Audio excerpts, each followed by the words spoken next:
I could not go from Prague to Liberland, but I am hoping to go there soon. I was thinking about April 11 next year when there should be an important activity.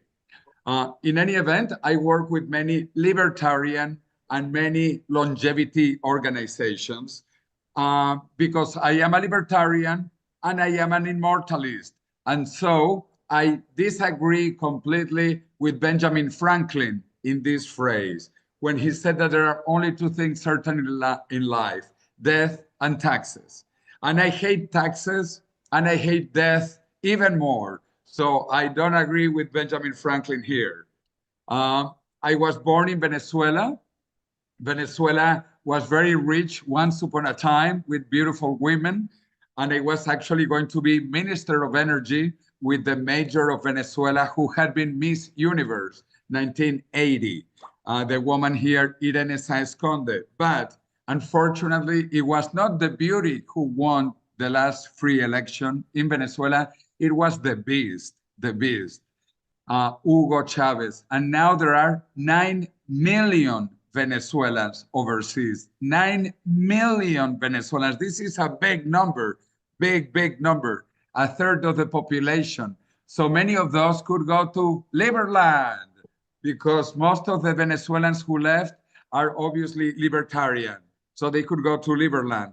I wrote about the tragic death of my father in Venezuela in Reason magazine. Reason magazine, you probably know, the top libertarian magazine.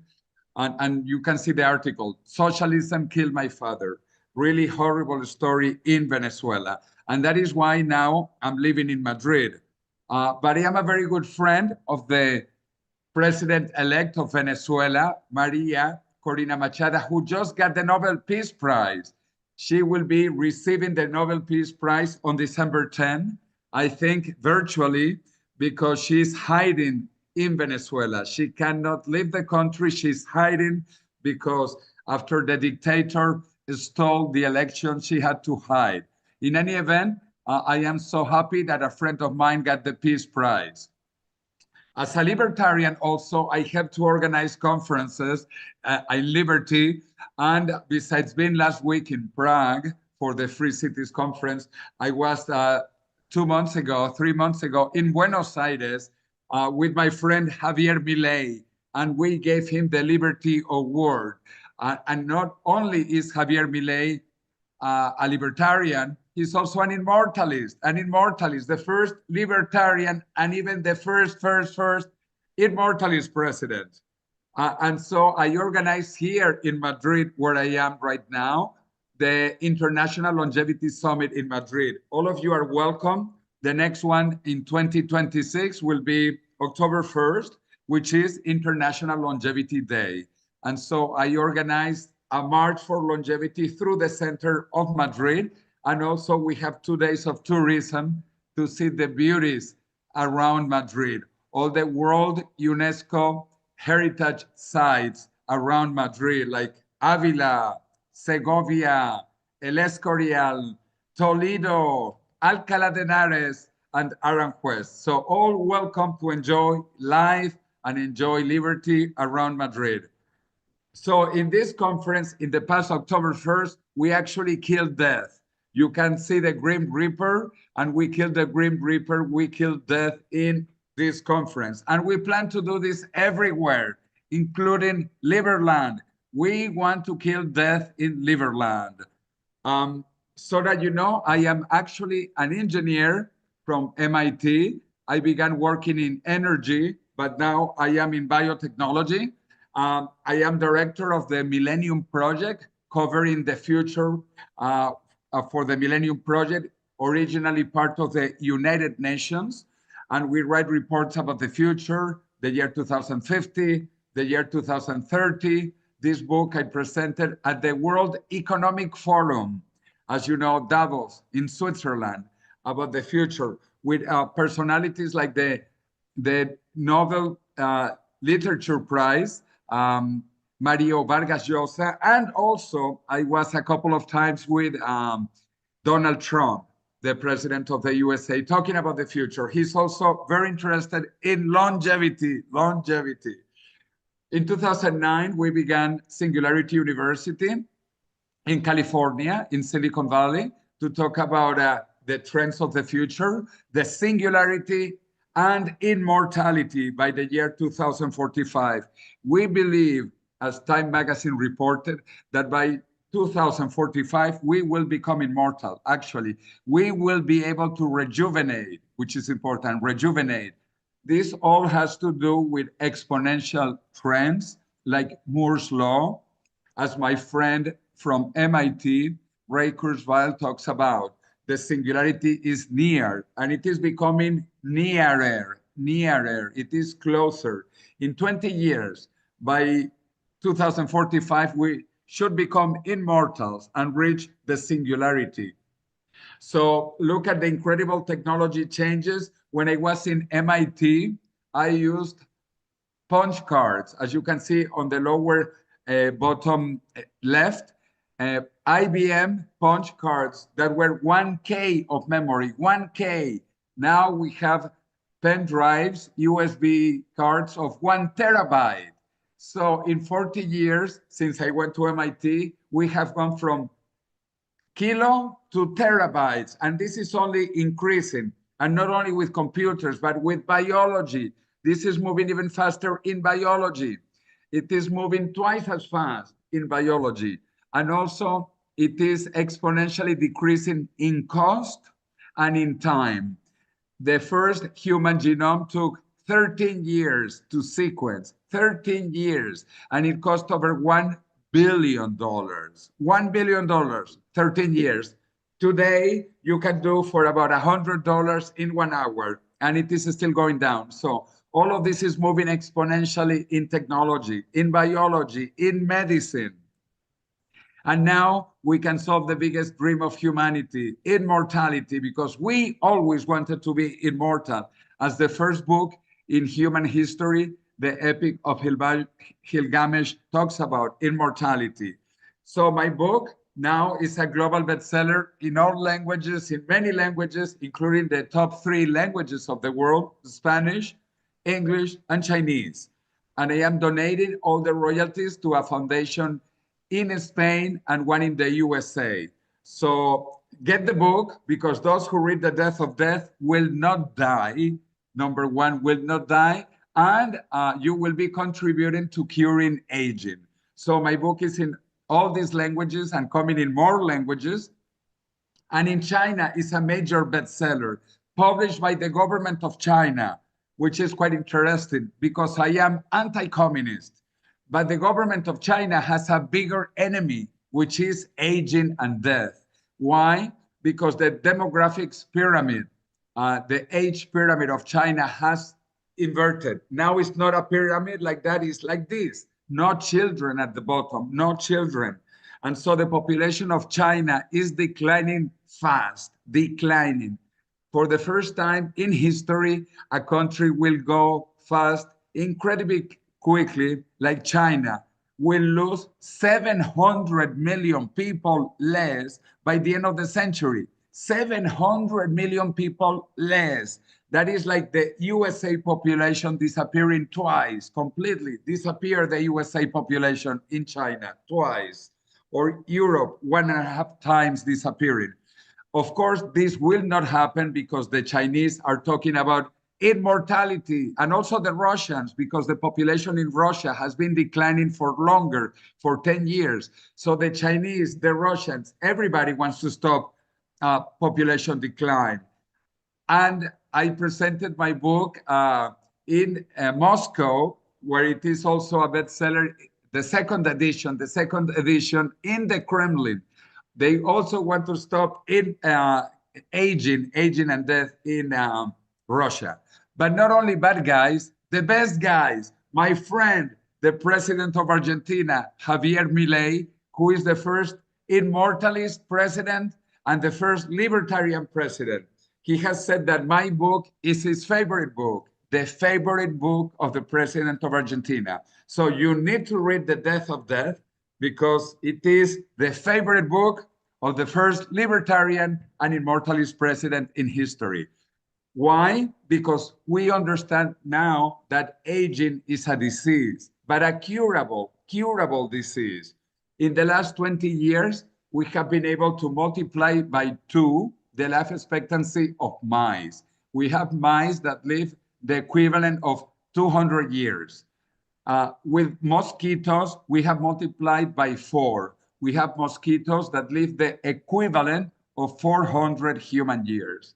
And we have worms that live 1,000 years. We call them the Methuselah worms, who have increased their lifespan 10 times to the age of Methuselah for a worm. All of this is moving incredibly in the last 20 years. Imagine what we are going to do in the next 20 years. Also, we know there are immortal cells. There are immortal cells. Cancer cells are biologically immortal. This means that they don't age. They stop aging. Cancer cells are mutant cells that stop aging. So we know immortality exists because cancer discovered it. But before cancer, the best cells, the germ cells for reproduction, they are also immortal. Germ cells are biologically immortal. And not only the best cells, reproductive cells are immortal, also hydras and some jellyfish. The immortal jellyfish are called immortal jellyfish because they don't age. They don't age. There are full small animals like hydras and jellyfish that do not age. They are biologically immortal. And bacteria, the first life forms of the planet, also do not age. My dear friend Aubrey de Grey talked about this 20 years ago, and he was called a charlatan. MIT Technology Review, the magazine of my university, called it a charlatan. Imagine how horrible in 2005. But 14 years later, they asked for forgiveness. MIT apologized, saying that indeed we are going to cure aging. As the German philosopher Arthur Schopenhauer said, all truth goes through 3 stages. In the first stage, it is ridiculed. In the second stage, it is opposed.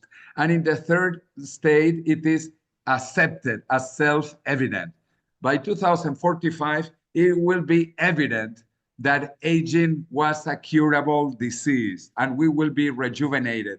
As my friend Ray Kurzweil talks about it in his book, Fantastic Voyage. Live long enough to live forever. And he talks about 3 bridges to immortality.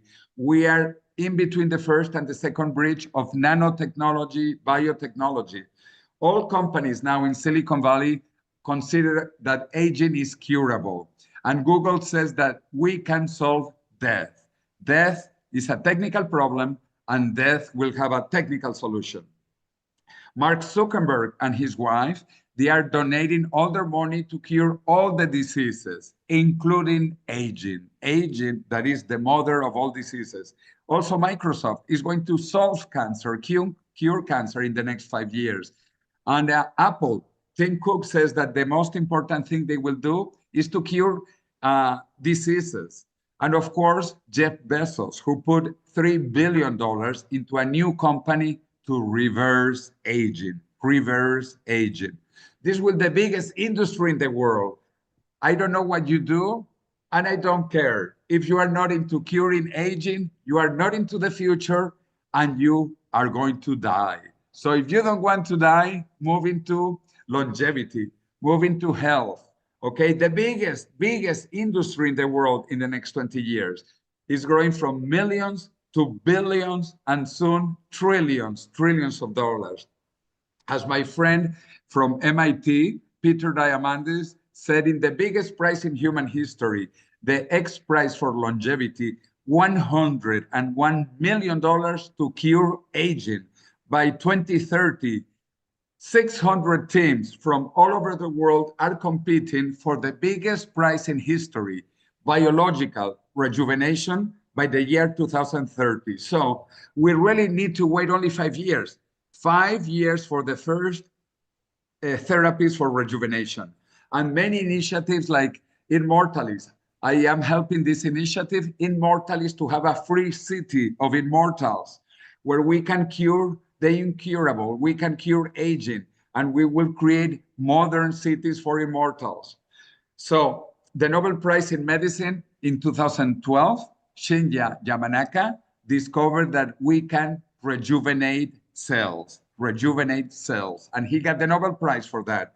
In 2020, my friend David Sinclair rejuvenated organs. He rejuvenated the eyes of mice. Mice that were blind, their eyes were rejuvenated. So we went from cells to organs. And now we are working on rejuvenating full bodies, full organisms. So I plan to be younger in the future, not because of a Russian app like Face App. I plan to be younger because biological rejuvenation is possible. Nobel Prize in Medicine 2012, Shinya Yamanaka discovered that rejuvenation is real, is possible, and it is very close. So my goal in Spain is to move from the old motto of Spain, non plus ultra, nothing far beyond, which was the motto of Spain until the discovery of the America in 1492. And then Spain became the country of plus ultra, far beyond. And my goal is that Spain will be the country of vita plus ultra, life far beyond, vita plus ultra. Because Madrid is the most longevous city in the European Union, and Spain is the most longevous country in the European Union. These are official statistics of the European Union. So all welcome to Madrid if you want to live longer. And so life expectancy keeps on increasing from number 2 to number 1. And I ran for the European Parliament. I have been a Spanish candidate for the European Parliament, talking about longevity, talking about immortality in the future. So I organize big events in Madrid, as I mentioned, like in the College of Medical Doctors, and I organize tours to enjoy liberty and enjoy life. And we can go and visit around Madrid, the Roman Aqueduct of Segovia or the Castle of Segovia, and watch movies about more immortality, rejuvenation, and the big March for Longevity, the March through Madrid for Longevity, where we will be carrying our balloons, our Stop Aging balloons, Stop Aging, Stop Aging, Stop Aging balloons through the Congress, the City Hall, and the government of Spain. So all welcome to Madrid. Let's live longer.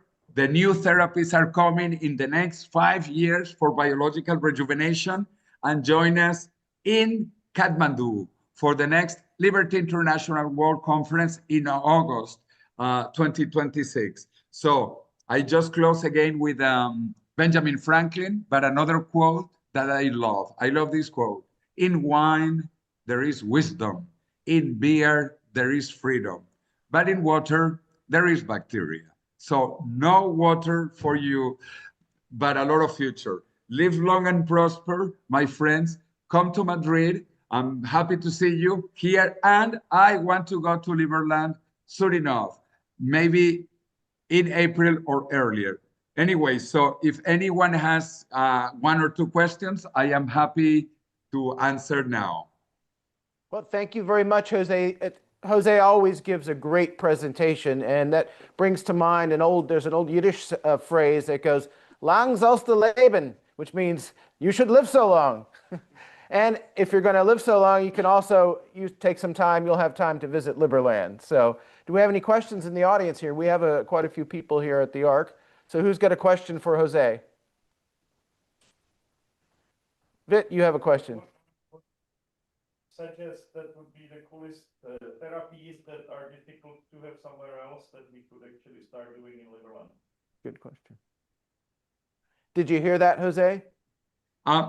Yes, there will be many therapies now which are not allowed in the European Union or in the USA. For example, gene therapies, stem cell therapies, telomerase therapies.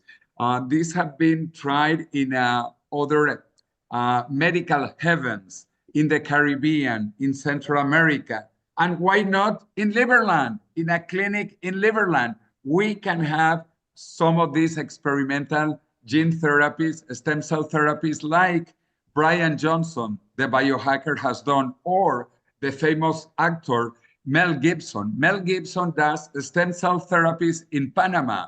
So he could be in Liberland doing stem cell therapies, for example. Thank you. Any more questions? David has a question. I have one question here. If I want to do this therapy you're mentioning, do I have to quit drinking beer or quit smoking a cigarette, or what do I need to do in order to live forever? Or I don't know. Excellent question. I love that question. Actually, no, you will not need to stop, because if you are biologically aged 20 to 25, which is the optimum biological age, you can drink, you can smoke, you can do many things that you cannot do when you are 60 or 80. In fact, aging kills 1,000 times more than smoking. So smoking is not the problem. The problem is aging. Also, the same with alcohol. Alcohol doesn't really kill you. What kills you is your age. So aging is the problem. So don't worry about a little bit of smoking or alcohol in the future, because if you are biologically 20, nothing will stop you. You will be healthy and dynamic. So excellent question. And yes, my friend, Waiting room. I have to go. But it's a pleasure to see you. So live long and prosper, my friends. Live long and proper. Ciao. What's that? Yeah, we're waiting. There's nobody in the waiting room? Okay. Well, I'd like to invite up next Mr. Vladimir Yerkovich. And he's a very good friend of ours. He's a beekeeper, a nature lover, and an excellent historian. He and I have had a lot of great conversations talking about the history of the region, the history of Yugoslavia, 20th century history and war and current events. So he's a wealth of knowledge, which he is so graciously agreed to share with us today. And I'd like to have you come up next. We're going to be talking about apiotherapy, which is therapy based on products made by bees, including honey and other things that our little buzzing friends produce. So without further ado, please come up to the stage, Vladimir Yerkovich.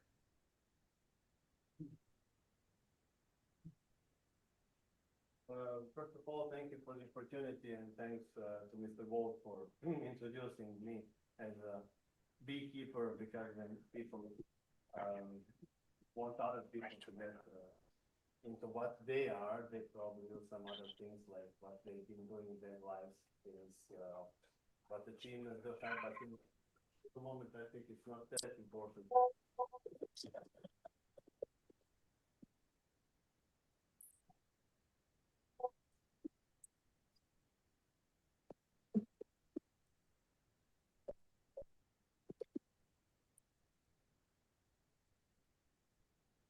For me, the speaker before me was the one who was talking about immortality.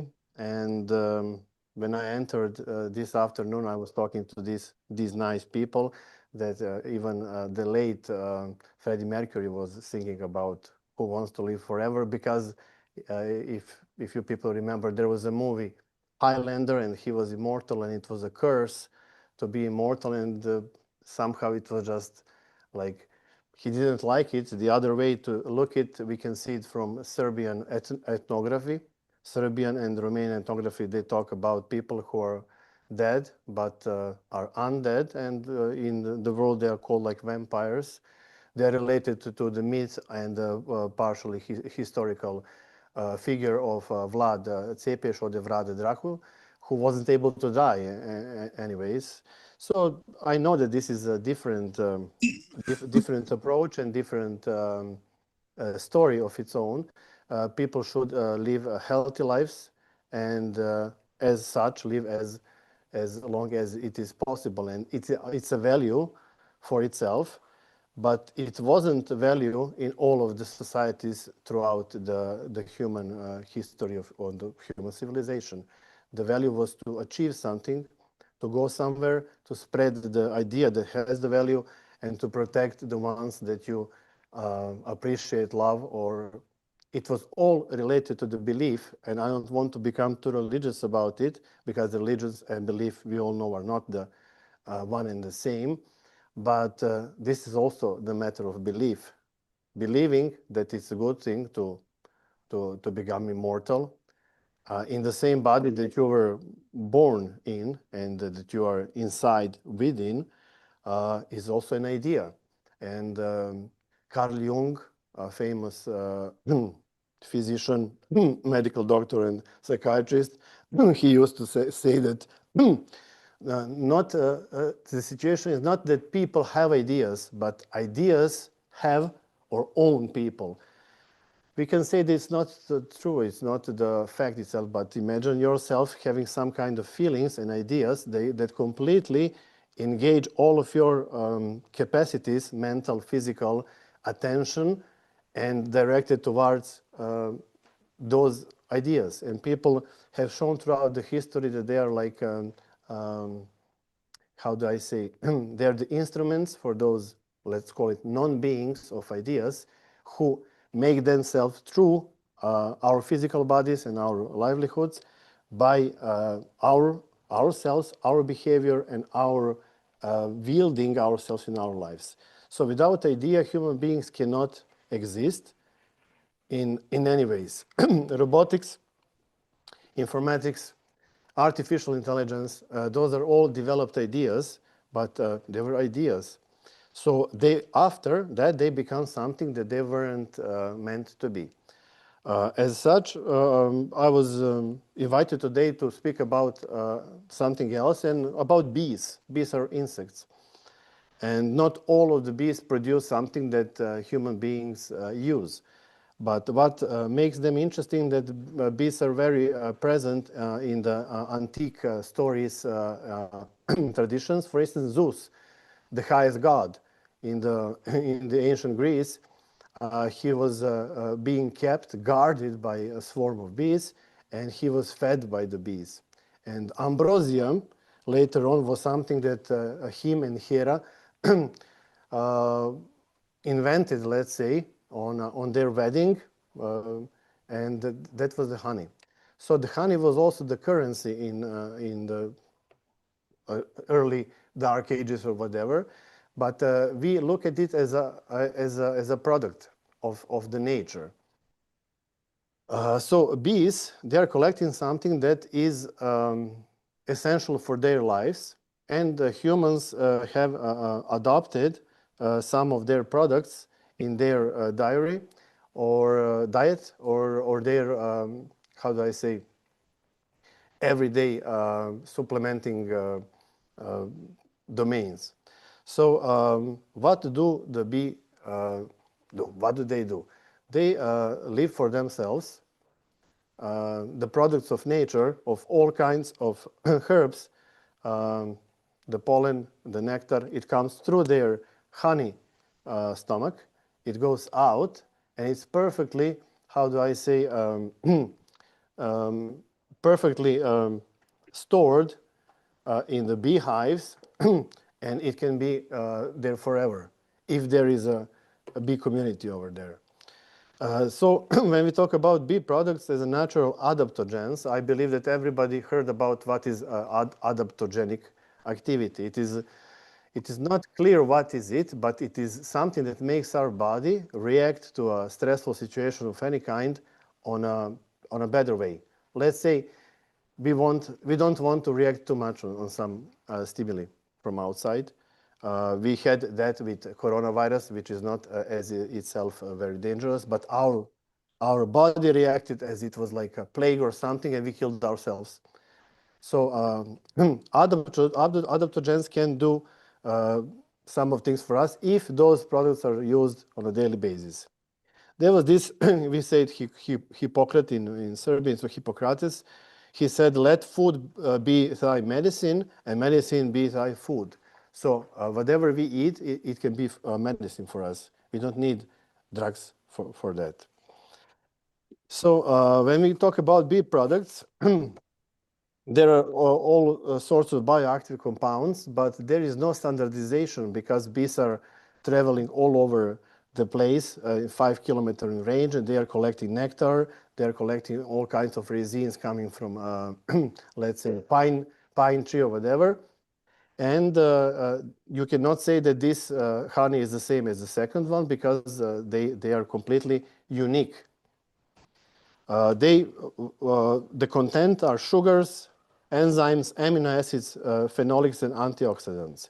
Antioxidants is something that we learned about that's very important to stay healthy and functional in life, but it's not that way.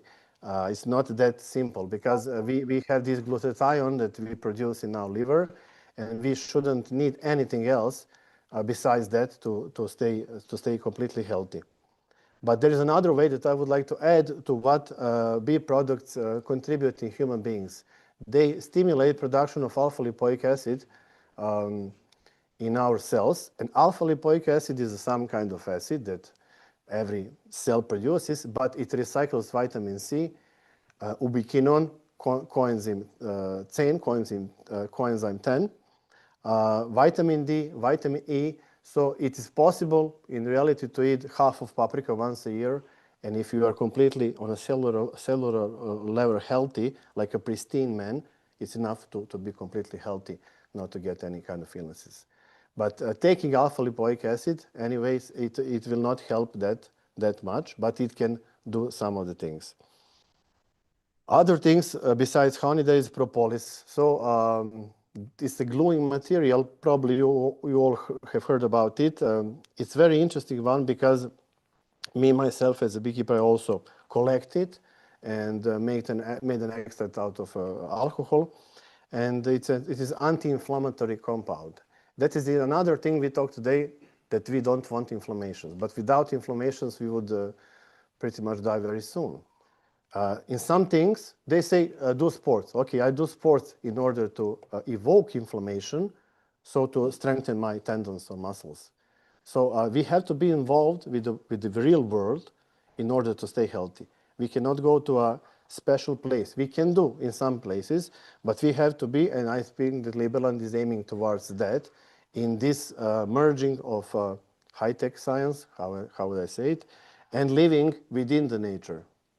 It will not be as it used to be in the story of Eden, when Adam was there, even before Eve was over there, when he walked around and none of the animals attacked him.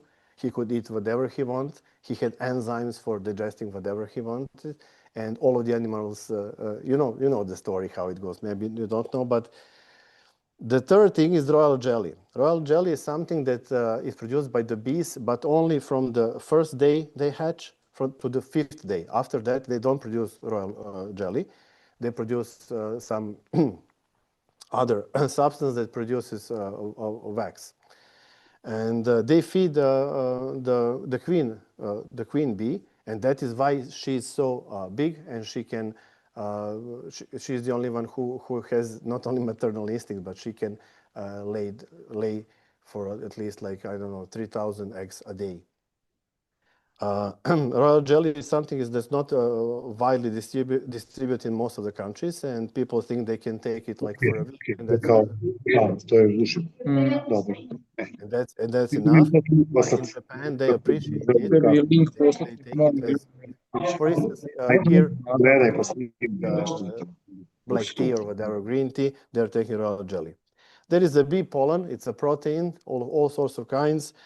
There's vitamins, minerals, carotenoids, polyphenols. Why are vitamins and minerals so important? Because vitamins came from the word vita, because life, because they thought that they are necessary for the life.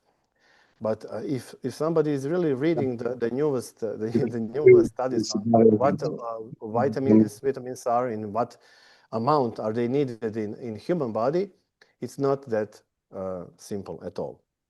And there is a bee venom, and there is a huge bee venom market, let's say in Hollywood.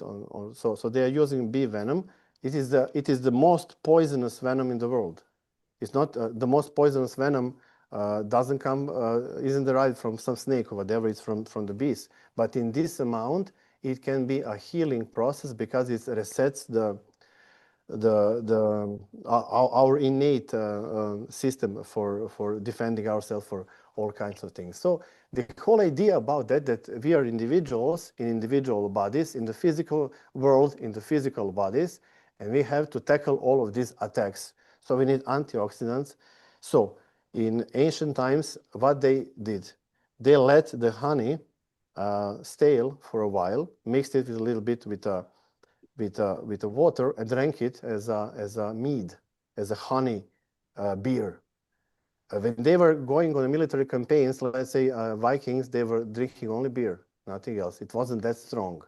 Alexander the Great, when they were having all those military campaigns, they were drinking only the wine that was like very, because everything else would be detrimental for their digestion system. They couldn't do it. So they were, we may say that most of the armies and people moving in the polar mass during the history, they were taking some kind of alcoholic fermented thing that was derived whether from some fruits or from the honey.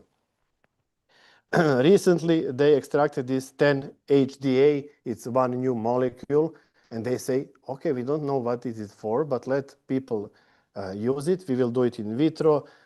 So they say it can heal some things that couldn't be healed before. But you know, it's nothing is that simple, and we always should think not only about the philosophical aspects of that, but also about humane aspects, because the science of human beings is related, let's say, to history, to linguistics, you know, and it's falling down. Everything that goes up is technology, it's robotics, it's biology, natural sciences, and we are not, we can always be natural being, we are that by default. But if we want to be successful social beings, we should strive to something else. Why is honey and health of people important, and are there evidence? Of course there are evidence, and people always remind, oh, I got some honey, I can use it, I have a sore throat or whatever. But we cannot ask for any kind of compound to be a life-saving compound in some cases. But in my personal experience, I started excessively taking royal jelly 8 years ago. I was in some medical condition. I was eating honey as anything else, and perhaps it made me better, but it's never going to turn the clock the other way around. This year I'm 46, 47 years old. I feel pretty much the same as I was like 27, but I'm not. I'm aware of that. And in a few years, I'm going to be quite older and I'm going to like it. So I'm not here to propose anything against the longevity of the life, but we must have the reason to live for, and of course, the reason to die for. And I think that the whole thing about the bees is about that, because they are dying for the community, and they never die in their own beehive. So they go collect, and sometimes they are so tired that they cannot come back. And they live only 40 days in the summer times. It is the same amount of days that it takes soul in Christianity to leave the body of the demised. So the relation between the bees and the society and historical, how do I say, view on the bees is something mysterious that is converting something from the nature and providing to the people. But when you make it as a part of agriculture or whatever, of course, it's not the same product. So organic is the same thing. There is no, there are products that are very similar to the honey, but are not honey. And the only honey is the one that's organic. That's like, you know, squeezed from the beehives, and that's it. So I want to say something about bee venom. Bee venom is very expensive, but in order to produce bee venom, you have to kill thousands and thousands of bees, because when they activate their stings, they die. So they use glasses, and they provoke them with electricity, and they squirt out, if I may say, the poison, and the poison goes down the glass, and they collect it. And I think that 1 liter of that is like almost like 20,000 euros or something like that. And people, not in health industry, but in, how do they say, not in health performance, but the other one, cosmetic industry, are very, very interested in that, because when you inject it in some layers of the skin, it can make the production of the collagen way beyond anything you can eat or put on yourself. And we are always looking at Mel Gibson and other people who are like doing something, whatever. But I think that some of the things are very simple, and we already know that. We just have to accept it and incorporate it in our lives, and that there are boundaries as long as we have our senses and we perceive this life throughout empirically. The senses, we are in this story of ours, and maybe the only thing that we have and are left with is the story about ourselves and about others. And I was here to tell something about the bees and to remind us of them. Thank you.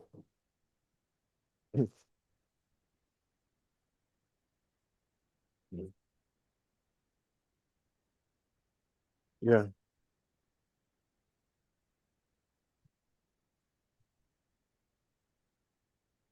Which one? Thank you so much, Vladimir. It was a great presentation. Thank you. One thing I heard is that if you move a beehive, you have to move it at least 4 kilometers from where it's sitting, right? That is true. If you don't move it enough, they will come back at the place where the original beehive was, and they will die outside. Yeah, can I ask a question also? Yes, yes. I'm a small beekeeper, not like you. I only have one small beehive, and I'm interested in the royal jelly you were talking about. So it made you the king, but I'm wondering how to harvest royal jelly. Royal jelly is produced by young bees, very young, Yes. and they are feeding the queen bee. And you know, for instance, you take out the queen bee. Those technology. You take out the queen bee, and they say, "Oh my God, we haven't got queen bee. We are going to die out in a month." So what they do? They start producing more of this royal jelly, the young bees. They start feeding 1 or 3 of larvae, and they develop into females. And then they get out after 20 days out of the beehive. Luckily, they meet like 200 drones. They pair with them. They tear out their reproductive organs.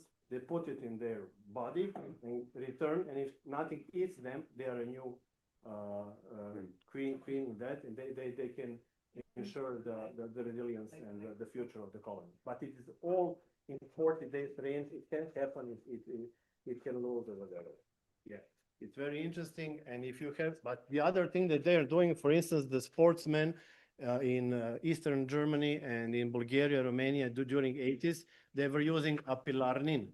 Apilarnin is the same thing, but the thing that are fed with drones. Drones are males, and they were taking this substance from males because it's better to be eaten by males because it's got testosterone inside and so on. So the production of that is very high, was very high in Ukraine and in China, but people are not using it that much.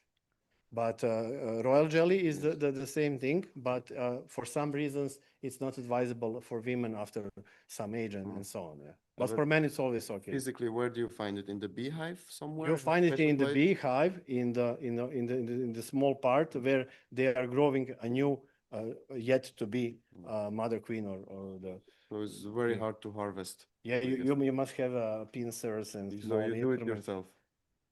I'm not producing. No. Yeah, for me it's too complicated, and I don't want to mingle with this process because you have to kill the existing. You know, it's like you don't have to kill it. You just have to remove it outside, and it's like it's very chaotic. Okay. Yeah, Thank you. and we have guests here who are today, and they are going Hegedish family. They are producing products. They are collecting products from the bees for decades, and the owner of this apitherapy familiar group, he was even born in the woods near the beehives. Yeah, they go. he will do the workshop and present all of the products down there. Thank you so much, Vladimir. Thank you very much. If you visited us, if you visit us here at the Ark and been around here in nature and up in the Gornja Podunavlja Park, you'll notice a lot of beehives by the side of the road. And I just have a question for y'all. What do you call a wasp who tried to make honey? A wannabe. Okay. All right, we'll move on. Thank you very much, Vladimir. Allora, vorrei dare il benvenuto al mio amico Sergio Bianchi, il nostro architetto di Roma. Sergio, can you hear me? Yes, I can hear you. We can give you the chance to share your presentation. Yes. Okay, Okay. great. Okay. All right. I will let you take it away. Once we have you on the screen, I will give it over to you. Okay. Just a second.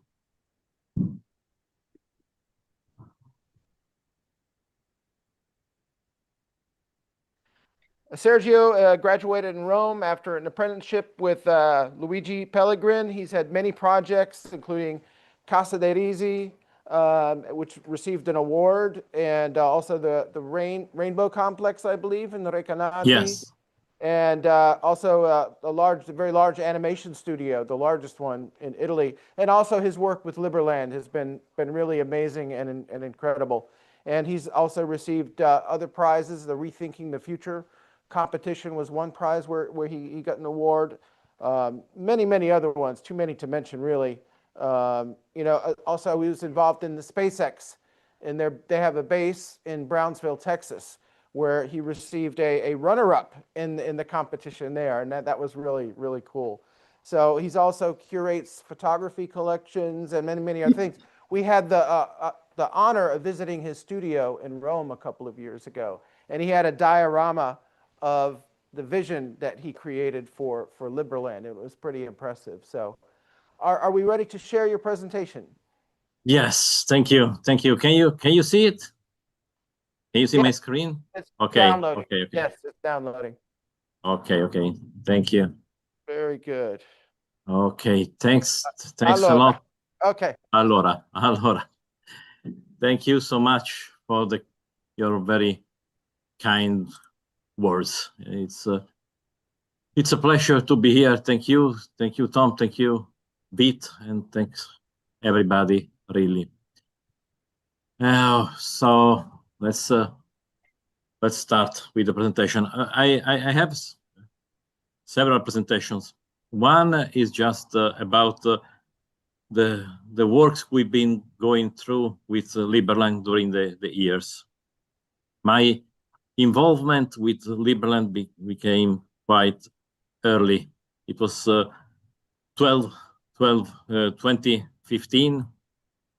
There was the first competition, and we proposed this vectorial habitat prototype, which was very important for us, and it was a very good occasion to follow our dreams and ambitions. And I was very interested in the previous presentation, and when we were just listening this speech about bees, and that led me to think about the key principle in Liberland, which is live and let live. And I was thinking that live and let live is a principle that applies not only to the human species, but to any living creatures in this beautiful world we live in. And so our idea was that to preserve the soil, to have the soil as free as possible in order to give other species an opportunity to thrive as well. And the other thing I was thinking is that we are thinking about longevity, which is something essential for any of us living creatures. So for us, the most important thing is to try to live as long. I'm sorry. as long as we can. And really, longevity is something that should be granted for any species. So let's go once again to those visions from the first competition. So that was the first one. After the first competition, I got in touch with our VIT, our president, and we kept on working on trying to make the vision of Liberland real. So there was SEED, this very first attempt to make it real and to build it. So we started with this idea of using recycled containers in order to stack housing, and then we also plan to add hydroponic modules in order to have to grow food, and that was this attempt that we made. Then there was the next competition, the one that we actually won, and that was just for one more design about Liberland, and the idea was once again to raise how to call the someone out for country. shitty behavior while dating without pushing them away. Most people get this balance wrong. If you come in too intense, like Hello? Oh, Continue, please continue. okay. Thank you. So that was the plan, and the plan was also to have the city growing in phases, in different phases, and once again the concept was to have the city grow up upon the land, and to have it as self-efficient and to keep pollution to the minimum. So everything was just recycled. Then we moved to the Liberland Hotel, and we started working on the Liberland Hotel as part of the Ark Village, and the hotel was part floating above the ground and part underground.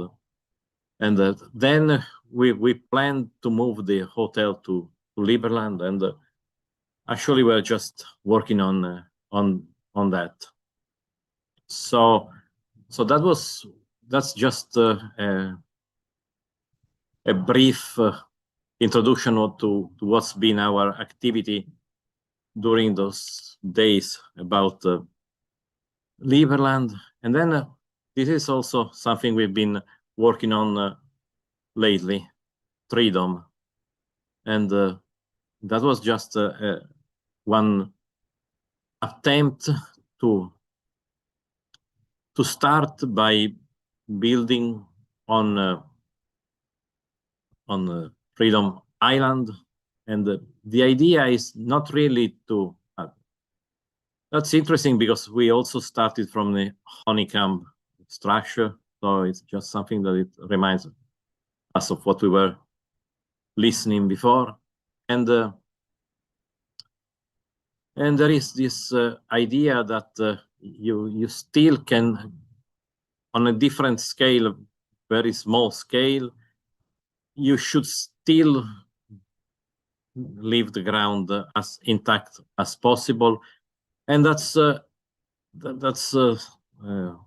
idea that is fit to give other species opportunities, but it's also important in a land where there is the flooding, the river is nearby, so it's also effective in that way. And we thought of different kind of houses, and the idea is also to have a link. So there's 3 houses, and there is a connection between houses. So It's just the idea of having little nest all around. And then there's also this, let me share also my ideas about longevity settlement. And I'm deeply moved by the beauty of the land around the Ark village. And there's this photo that I got today from Tom, and that's about that small old settlement in the back of the Ark village, which is very beautiful and also reminds me about ruins. That's a well, yeah, obviously you're there, you can you recognize the place, but then you just cross the road on the back, and there is this very beautiful building, and it's that to me would be a very interesting place to have the Liberland Longevity Institute. And my vision for that would be to have to keep part of it not too different from the way it is, because as Freud pointed out, ruins are just a symbol of the human psyche. So everything, we are attracted by ruins because also our psyche is full of ruins, and all of the things that happen to us are going to stay and make us what we are. So I think it's important to keep ruins and keep on working on them. And in my belief in the architectural vision is that we have to save the soil as much as we can, but also we have to take care of ruins and of what it is. So that's just, I close with this image of what it could be, something new inside what is already there. So, okay, thank you very much.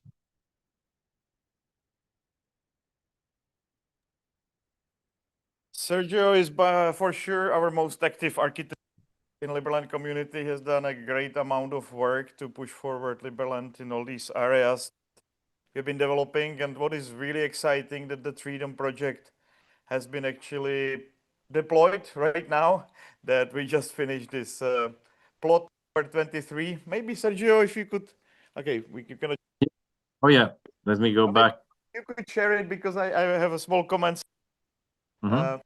The plot number 23 has been plot number, and what is, I would say, very hyper visionary from your end is that you actually deployed exactly where it actually made sense and where there was a space for it.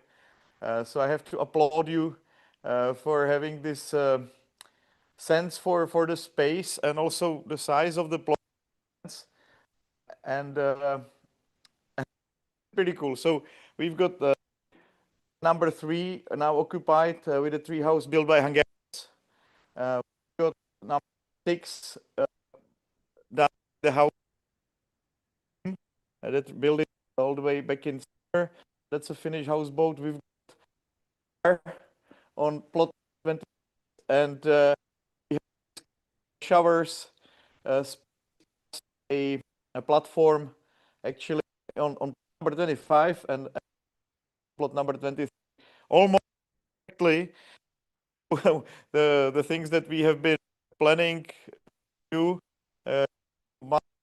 now becoming reality, and I'm very grateful that the development has been possible.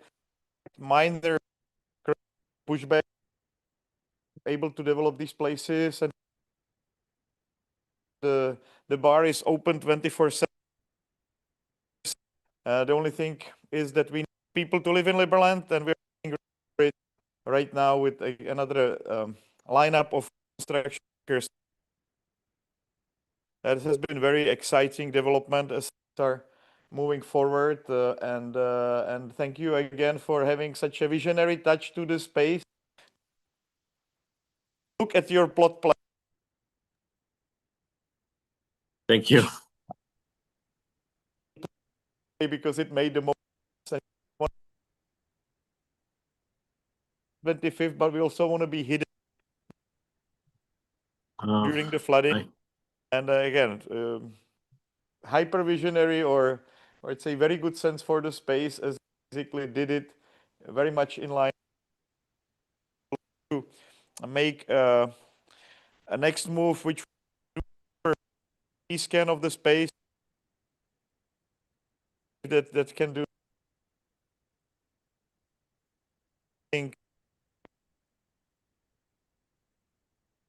will be working more on building the concrete roadblocks. So this plan, some further development. Great pleasure. Any more questions for Sergio?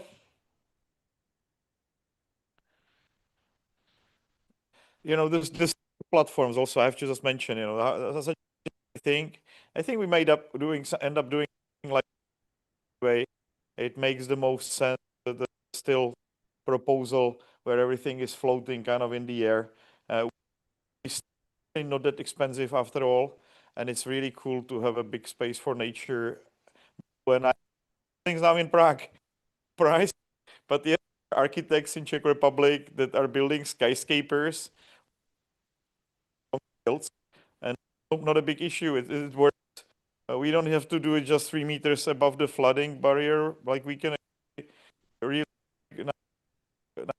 forest area below available for not just humans, so for the nature in Liberland. Thank you very much, and I will hand over. If there are no more questions and no more comments from you, Sergio, I will give back. I will give back to Thomas, and we probably have Novakovic.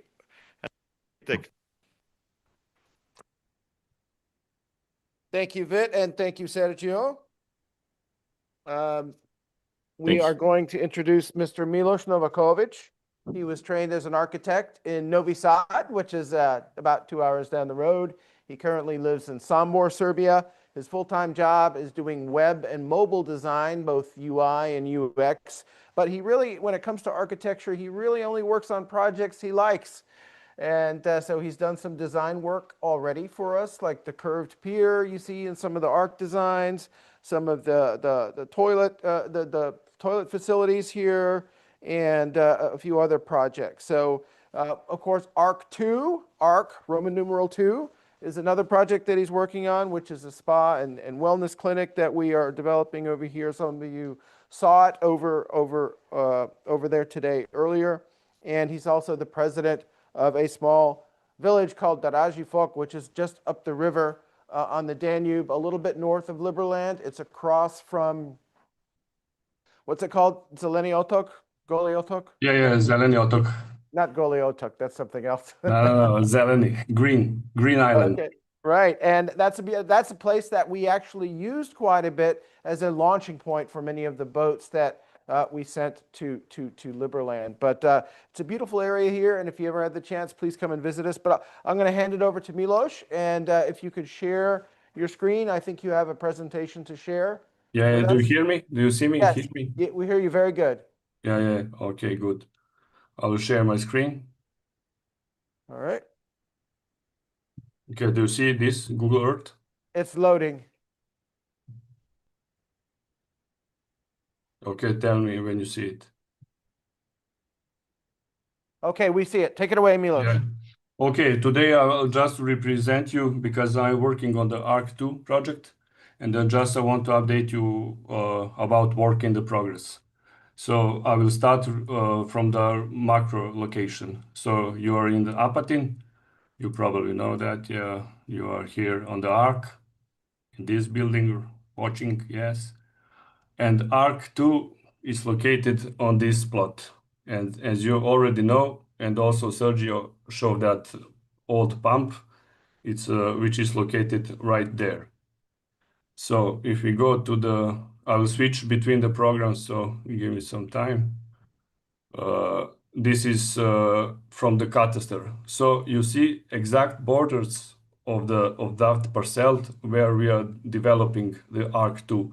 This is the private property, and this part is public property. It's like a government, but you can use it almost for free, or you can rent it from Vode Vojvodine for very cheap price, like €2 per square meters, but they are quite happy. You can get it for free if you just clean it and don't mess around with that. And this parcel is with that old pump. That old pump, just let me share this. I found some images from the history, and this is for the 19th century, then when Danube was not regulated. As you can see, if you put overlay of the arc, you can see the roads and everything, and this is probably location of the pump somewhere like there. And that pump had the purpose to protect the Apatin from the flooded water and to protect the agricultural land. So they pumped the water from the channel back to the Danube.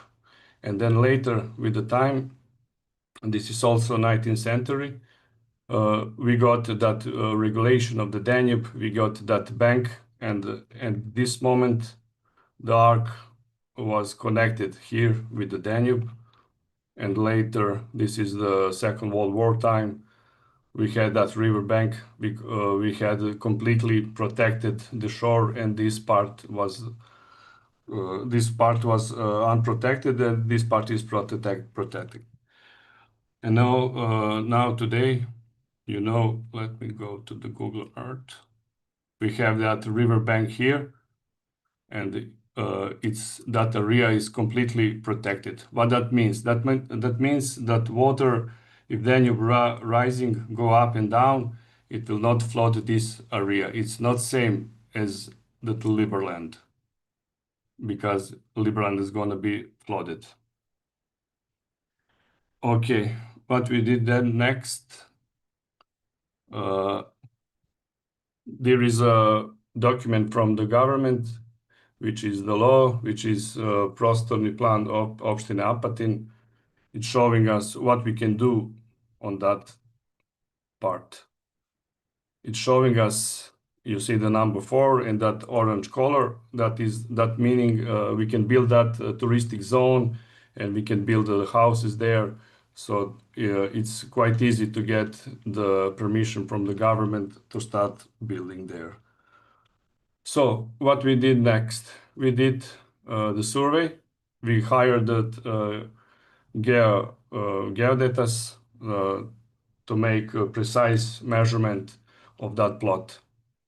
As you can see, those numbers are the height from the sea. And those lines are isohyps, which give us data for modeling terrain. And the small icons on the trees are showing us exact location of the trees. And why that it's important? It's important because we created a 3D model. Let me just move this. A 3D model of the current state of that plot. So we know where exactly every tree is. We know the shape, we know the size. You can see the difference in the height of that terrain. Okay, then what we did next? The idea was we built a new small village called ARC2, and we wanted to protect all the trees. So idea is to cut the smallest number of the trees. We cut it only this at the moment. You already saw that project probably behind it's on the canvas printed. You've probably been there today. And as you can see, 1, 2, 3, 4, 5, 6, 7, 8 trees are only cut. They are cut because, let me just show this.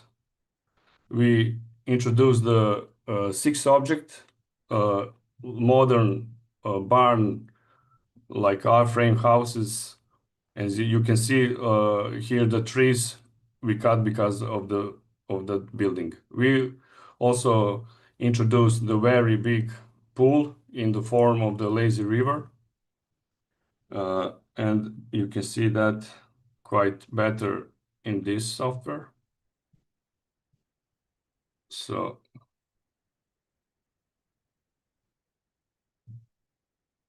and then we put the first house.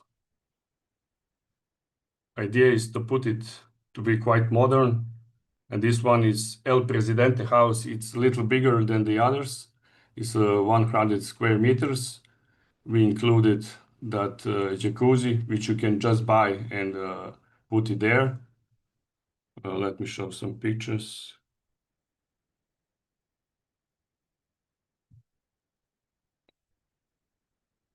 So the whole family can gather in this part, and this part have you can even swim because have the engines we can which can creating the steams, and so it's quite good.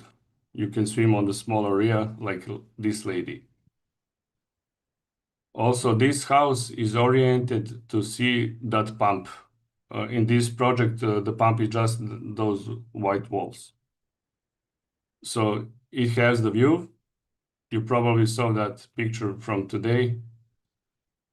Is have this view to this building, which is also part of that big project. We want to include that spa inside.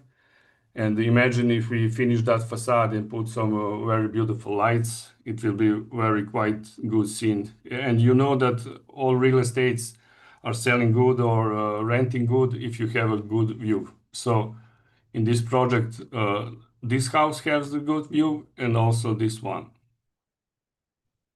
That house is put on the border and have very good view to the water surface. And you know it's enough to just to be near the water or to just to watch the water, and you will get that it will take your negative energy. This is the typical house. We have 5 more of those. They have the privacy. That was the concept that we requested. They have the privacy. They have the view to the pool.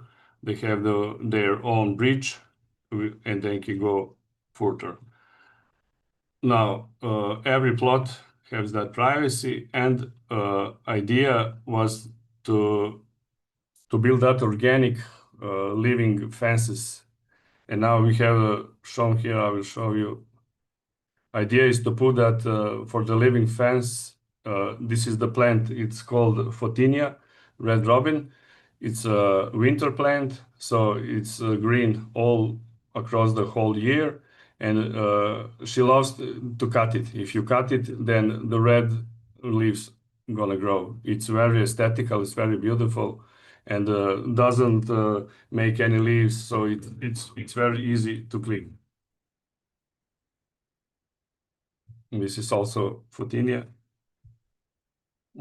Just a second.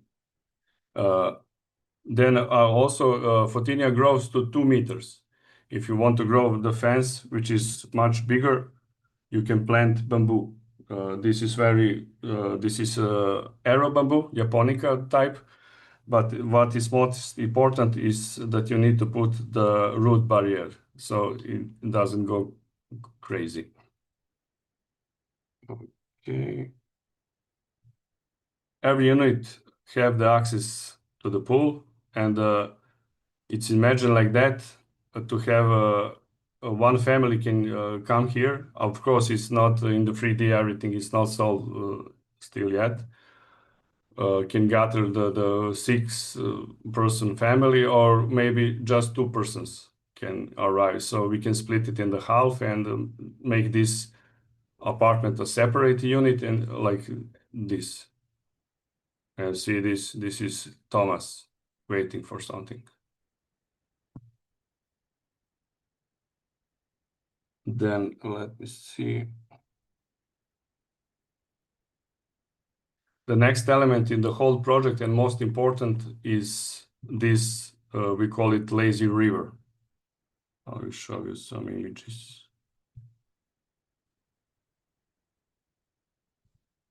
Just keyboard doesn't work.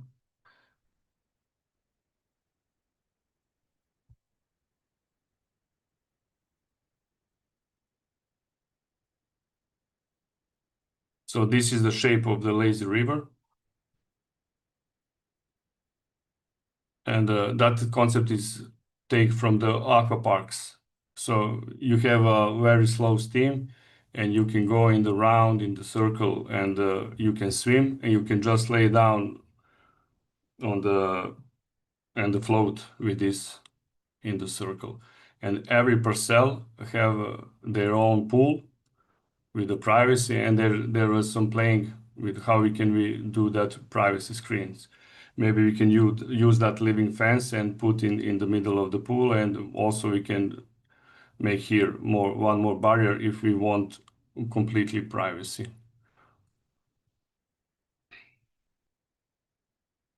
Now, what is more important, this is the example of how it's looking like. This is on one Hyatt hotel, but this lazy river is quite bigger.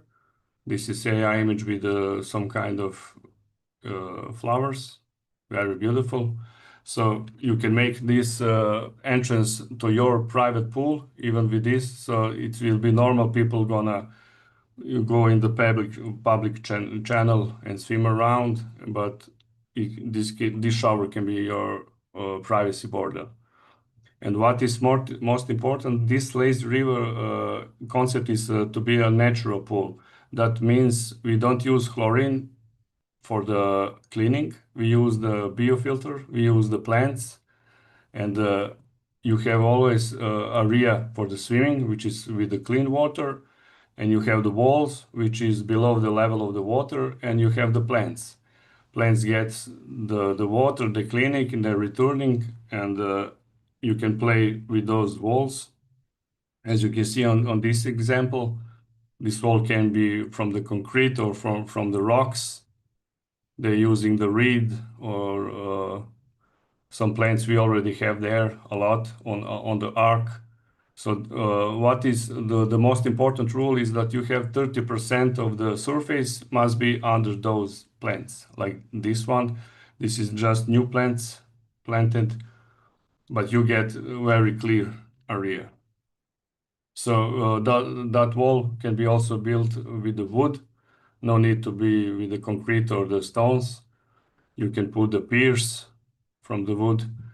And if you go to the 3D model, for example, this plot have their private pool. But if you see this area is unused, we can use that for the regeneration. That is the next part of this project, to adding 30% of the surface for the regeneration. We can plant reeds. We will get that way personal space and also more privacy. Also, this is bridge. This is the entrance to the public area, private island, where you have this. This is just a concept sketch, circle sauna. Idea is to have the view from the sky and get the lights of 3 or 4 types of the sauna. And you can also go to the end of the plot. This area also can be used for the communal activities, maybe for creating together barbecue, creating some foods. And on the opposite side, we have, this is the location of that pump that Sergio also showed us. There is another plot, which is the old building. There was workers before in that pump, because the pump is very old. And in Catester, we have the options for this building. At the moment, on the spot, there is nothing there, but idea is that can be a restaurant, and naturally then we need some connection with this plot, and we can put a bridge, floating bridge or something. So you rent the place, you use the bridge, You go to the restaurant, you have the views, and you will also go to this magnificent pump. It's a 350 square meters. And regarding this pump, because it's very historically important, the government put it under protection, and it's a monument of the culture is under protection. That means we need special conditions. We need to first to create the project and then to send to the government and to ask for the permission and to conditions, can we continue with that, and they will probably say us what we can do. I found also very old, even number 2 is official magazine from the Apatin. It's a službeni list. It's a local government. When they print this, that became the law. And if we go to the page 9, they mention this complex of that pump. It's called, on the Serbian, it's called Kučka. I don't know, it's a direct translation. It's like a beach. And what is important in this is important. They manage that the usage is no more like an old pump. It's more touristical, and it can survive as a new place for the vacation and for the relaxation, and that is very good for us. So idea of WIT is to create some kind of spa there. This is, you've been probably to there today. You saw this is images from a few weeks ago. This is that Thomas view. They cleaned it, all the trees, so we can see the facade. This is the moment when roof collapse. This is that chimney growth into that plant. It's built with the bricks. It's all the German bricks, which you can buy today also in Apatin or Sombor. So probably we will get conditions that we must keep the same look outside. We must keep the same form and the brick and then everything. And the roof. This is the inside. This is the place where it been that pump. And probably because it's the metal, somebody or gypsies or somebody stole it and sell it for the cheap. And this is the photo I found online. This is with the roof that didn't, today it's collapsed, but before the collapse. And you see this steel beam, very big metal beam, the column and this beam. So that is probably, we're gonna keep that. We must keep that. And this is the roof before the collapse. I also have the drone pictures. This is we can use this as an attic. And this is the drone picture from the top. You can see that the building today is not safe. Walls are good, in good conditions. So we just need to rebuild the roof. Idea is, let me see. Idea is we use this kind of style. So we are not innovating a lot. We are not reinventing the wheel because that's something already that existing. We keep the walls, we keep the bricks, we just add the pools. Of course, it's very complicated with the ventilation and that system and to keep the warm water or cold water.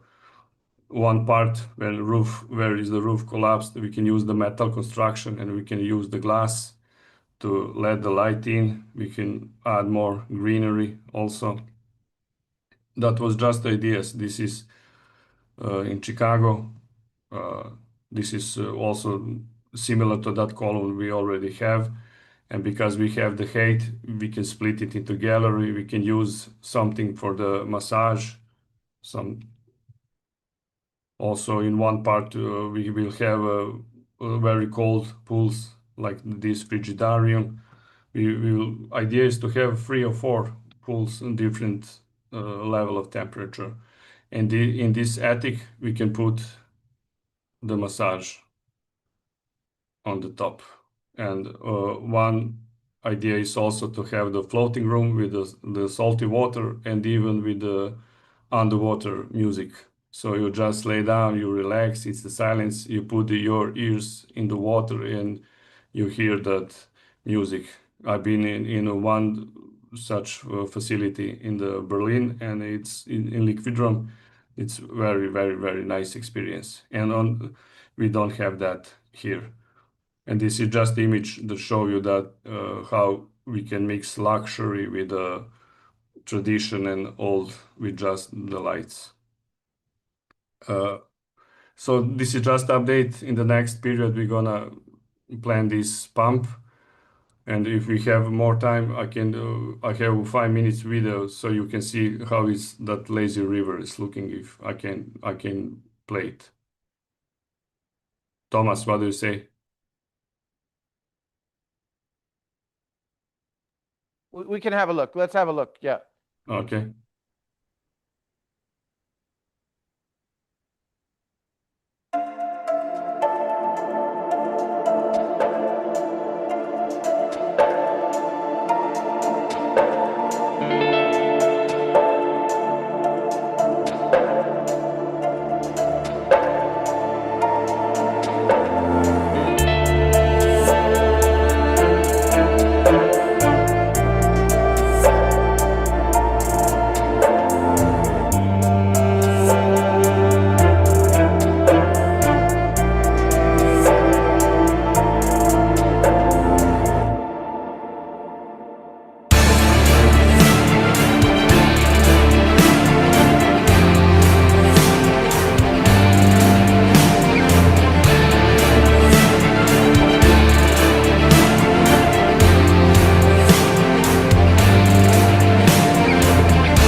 Okay, great. Thank you so much, Milos.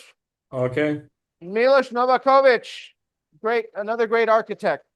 thank you. So right now I'm going to introduce Mr. Onyin Chopic. He works at the Physiocenter in Sombor. He is a senior physiotherapist there, and he has really a lot of great experience in that field. He was also part of the support teams for none other than Nikola Jokic, who was most valuable player in the NBA, and also Novak Djokovic, whom you might know, the GOAT.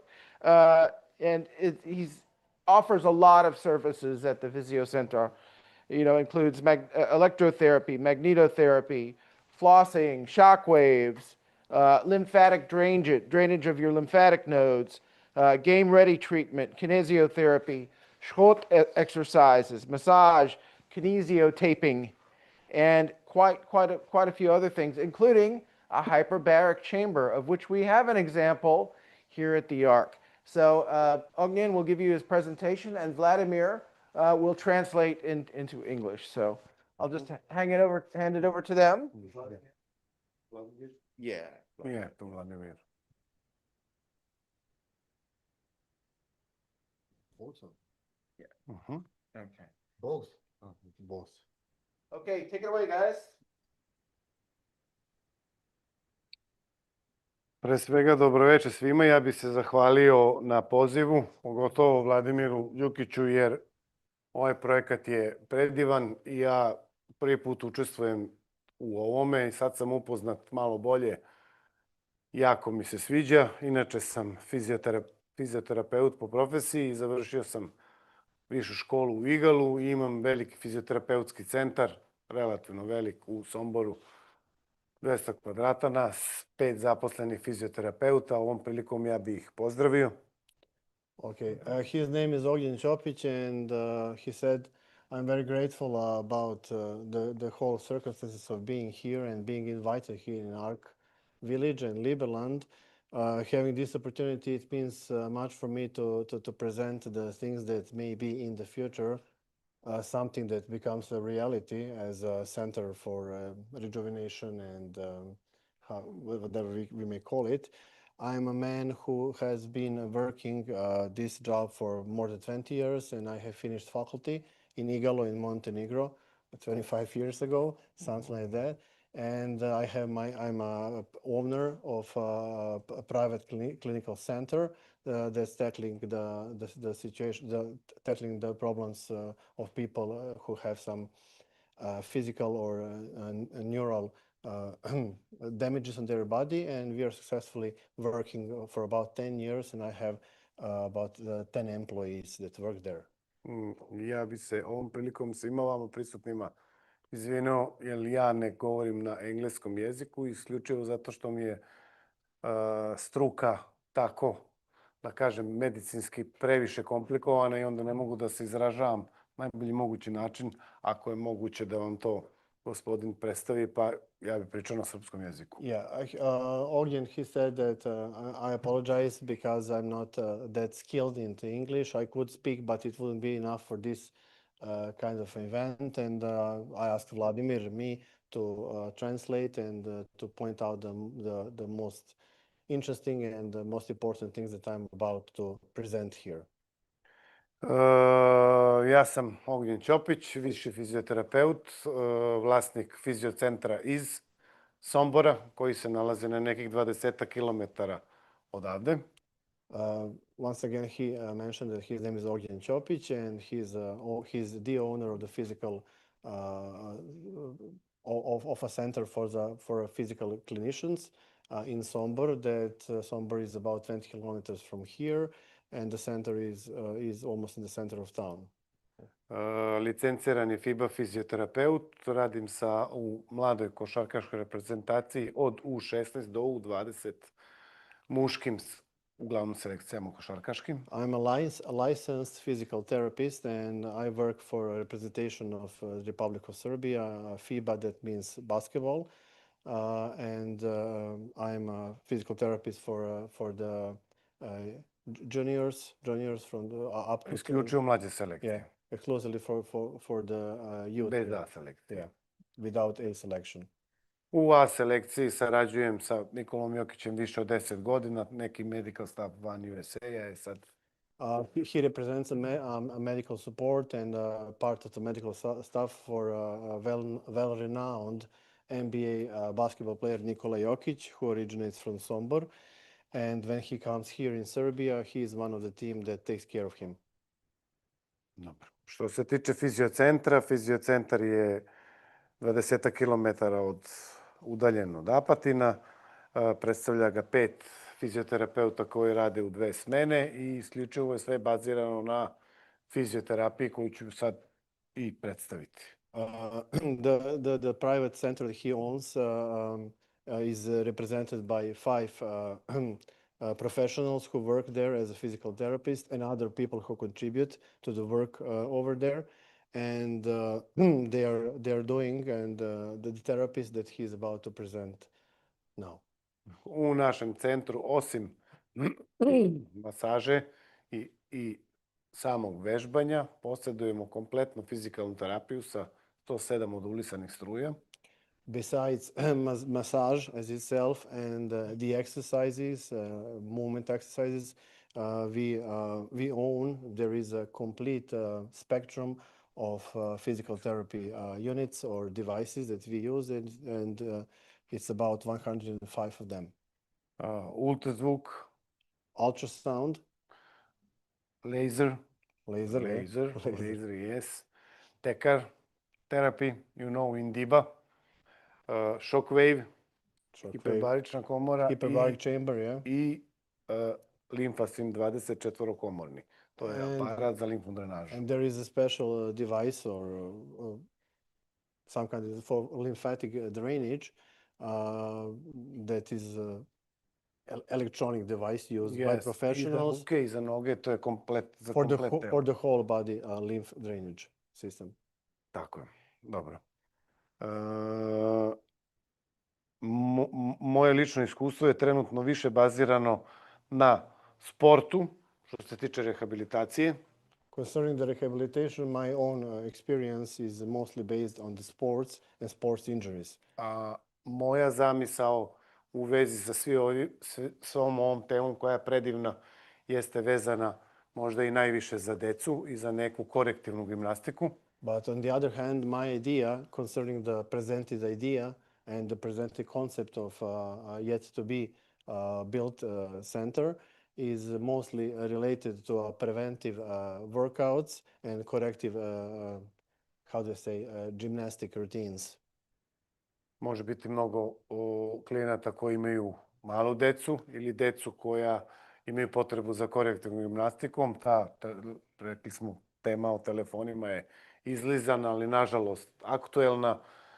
Deci su potrebne vežbe i potrebni su stručni ljudi da rade sa njima. Yeah, Ogden thinks that nowadays, even more than ever, even though some of those topics are very known to the people, nobody is tackling these issues on a right level. So the children are the ones who will suffer the most due to the lifestyles that are quite normal for them, but are not normal, not beneficial for the growing human beings. So he sees his role in this, in all of this, prevalently by engaging with the children in the process of growth and regular korektivna gimnastika. Corrective fitness. Yes. Jedna stvar koja je jako važna, a moram da je napomenem, da se danas na tržištu nalazi jako puno zaposlenih ljudi koji se bave tuđim zdravljem bez licence, odnosno bez škole, sa tuđom decom, korektivnom gimnastikom, individualnim treninzima. Mislim da na to treba jako obratiti pažnju i postoji način da se to proveri. Ogden wants to point out the trend that's very negative in the modern society, not only in Europe, but also maybe especially here in Serbia. Many people are working with children, corrective gymnastics and corrective exercises, but they have no proper licenses nor the knowledge needed for such a job, since it requires special education, academic education, and it requires some skills that are not that cannot be found on the courses over the internet or whatever. And he thinks that it can be easily checked whether some of the trainers that is marketing himself has its license is proper or properly done, Yes. or they have a fake ones. To se jako lako može proveriti. Postoji jedan sajt koji se zove Komora medicinskih radnika ili skraćenica ako hoćeš ili kažeš kao. Medical Workers Chamber is a state institution that has the list of the people who have licenses. U svakom poslu postoji licenca. As in any job, any vocation, any walk of life, there is a license to do that job. It's not only enough to finish the school for that. You must have the license obtained by the state. Mora da ima licencu, mora da ima ime svoje izgrađeno i mora da ima neke rezultate iza sebe da bi radio sa decom, jer to je posebna kategorija. In order to work with children, since they are really a special category and essential category, not only education licenses are required, but also the name that is built behind that person who is, let's say, marketing himself, presenting himself or herself as a trainer of some kind, but also years behind him where he proved or is proven in doing various jobs, and only then to tackle the issues with the youngest. Eto, to je nešto onako najkraće moguće što se tiče fiziocentra. Osim toga, radimo klasičnu rehabilitaciju, znači starijih ljudi i radimo naravno masaže. Delatnosti van centra, ajde možeš to. Concerning the center of his firm, they are doing the classical therapies with the geriatric population, and they are doing that within the center, within the building itself, and outside they go on terrain. Možda zbog svoje odsutnosti ja trenutno ne mogu da budem od velike koristi, jer nisam prisutan non stop ovde zbog svojih obaveza vezanih konkretno za putovanja ili za sport, ali bih mogao biti od velike koristi zbog kontakata koje imam i nekih iskustava i konkretno lekara koje poznajem da ovde bude od first aida, od prve pomoći do neke vrste spa centra i rehabilitacije na nekom vrhunskom nivou. Ogen wanted to emphasize that his social capital that he has built over the years with not only medical experts like doctors, but other people throughout the world can be beneficial for the future center that is yet to be or yet to become. And he's offering those to the people who are developing this program concerning the things that were shown as an idea or a project idea. Ja bih još jednom napomenuo da je ovo jedna predivna ideja i da se uopšte nisam nadao ovome dok sam dolazio ovamo. Mislio sam da znam o čemu se radi, ali oduševio sam se. Nisam znao da je ovako lepo i da je ovako lepa ideja. Eto. Yeah, he said that he was very positively surprised. He didn't know that the idea was in such extent beautiful, and he didn't expected it to be on such a level, and he's at least to be said astonished by the whole thing, and would like to have a chance to participate in all of that. Tada, ako oni su zainteresovani, tu nekih par stvari koje mogu ja da pokažem, kako da kažem, pokazno. Imam i taj voucher koji bi poklonio organizatoru ako želi dođe u fiziocentar, naravno na neku opštu masažu. A što se tiče, eto, da budem što je moguće kraće, mi ne radimo samo fizikalnu terapiju, nego radimo i manuelne terapije, možda ne kažeš? They are not doing only physical therapies, but also manual therapies, and he would like to show some of the things and to give away one voucher for somebody from the business center and experience the things going over there. To ćete vi, naravno, uručiti. Vi ćete znati, jel, kome treba da se uruči. Znači, u fiziocentru se radi professional kinesiotaping. They are doing professional kinesiotaping in physical center. Radi se dry needling, to je van fizikalne terapije, znači suva punkcija. Dry needling. Dry needling is some sort of using needles relieving pain for everyone. for everyone. For everyone. Something like flossing. Flossing. Da, to su trake koje se koriste za sanaciju bola i sanaciju otoka, isto u prvoj pomoći i rehabilitaciji. If there is some kind of edema on some parts of the body, they are using some of the techniques, using those bands to alleviate pains, and they're successful. They're not the problem they have imagined themselves. They are very well known throughout the whole practice throughout the world. I po mom mišljenju, da ne dužim previše priču, po meni je u jednom ovakvom projektu jako važan sektor, taj first aid, odnosno prva pomoć, jer to je neophodno u ovim uslovima prirode da ljudi budu u stalnom kontaktu sa, da li je sad to hitna pomoć, fizioterapeut, doktor, ali uglavnom da ljudi budu obučeni i edukovani koji su ovde, da svi koji borave zajedno sa nama ovde budu bezbedni. Ognjen said, also he was mentioning that earlier when we talked about, he thinks that the program of providing first aid, we are talking about the tactics, we are talking about the management of the people who are in the need of first aid before the professionals come, should be part of the program and part of the facilities provided here, especially due to the reason and due to the fact that we are in the nature reserve, and anything can happen. He mentioned earlier about wasps or hornets stinging. It can be very dangerous, even it can be something detrimental, or even people can die out of it, and he thinks that people should be trained how to react in those situations, or how to save the people, how to provide the first aid. Ovde postoji neki repromaterijal koji će biti podeljen što se tiče profesionalne dijagnostike tipa rentgen, magnetna rezonanca. He's offering also material or contacts for magnetic resonance that they are associated with in their job, because in order to do a proper management of the patient, they must obtain the right results. What is the problem? What is the damage, or what is the illness? And then after diagnostics is made properly, let's say in these centers, they can start after diagnostics. Yeah. Ovaj ostali repromaterijal je vezan direktno za fiziocentar, pa sad sve piše i mogu da se edukuju i što se tiče sajta i Instagrama. I ovde je još jedna od inovativnih metoda, pogotovo za ljude koji se bave sportom. Ovo je većina što je izloženo sportska rehabilitacija, ali je vrlo korisna i deluje odmah.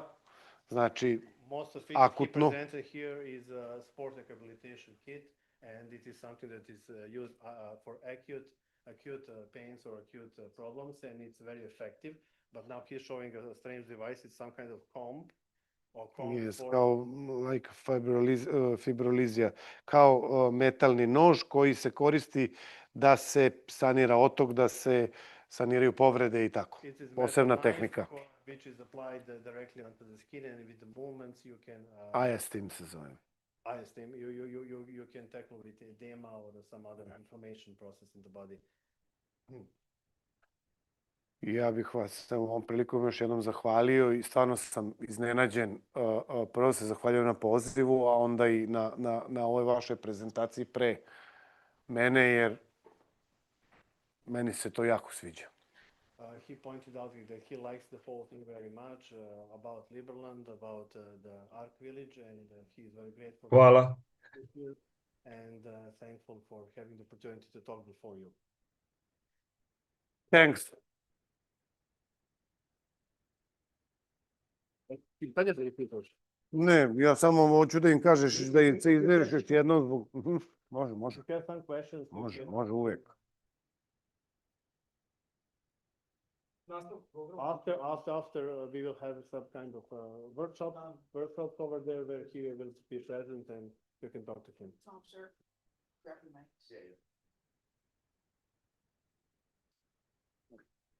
Oh, thank you. Hvala puno. Ovdje.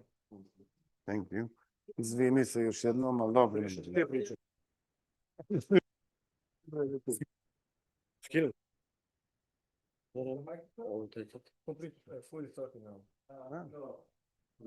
Pesmu što najgore who is talking now. All right, I hope you all are enjoying. Okay. Da li ti to delovalo? Okay. Vladimir, još jedno. Isto na ognjen. Excuse me. Thank you. All right, up next, we have a very interesting talk. It doesn't matter. Yeah, because it's- Is yeah. going to talk about a very interesting subject which affects all of us. Of course, Jose Cordero put a slide in his presentation which shows how death is evolving in different countries.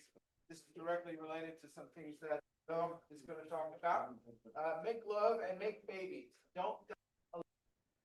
So let's learn how to get better at sex and welcome your offspring in the healthiest way. So after in consumer society than ever to reclaim those natural superpowers of our bodies, and that's something I want to talk about too. Unfortunately, fertility is dramatic, some of its lowest levels, and people are very lonely, and the degree of loneliness is really, really high. So I think we can draw from both recent science, ancient wisdom, and personal experiences to tear down these myths that we believe to rule our lives in a pretty negative way.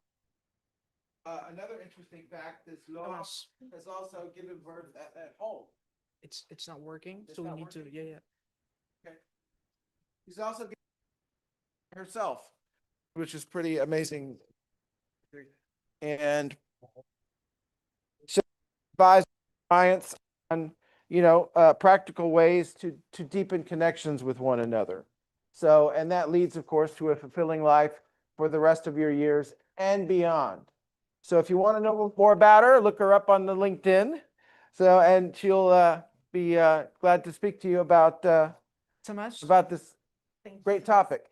Could you share the mic now? Yeah, okay. Yep, the mic, please give it to her. Yep, sorry about that. No. Year one died.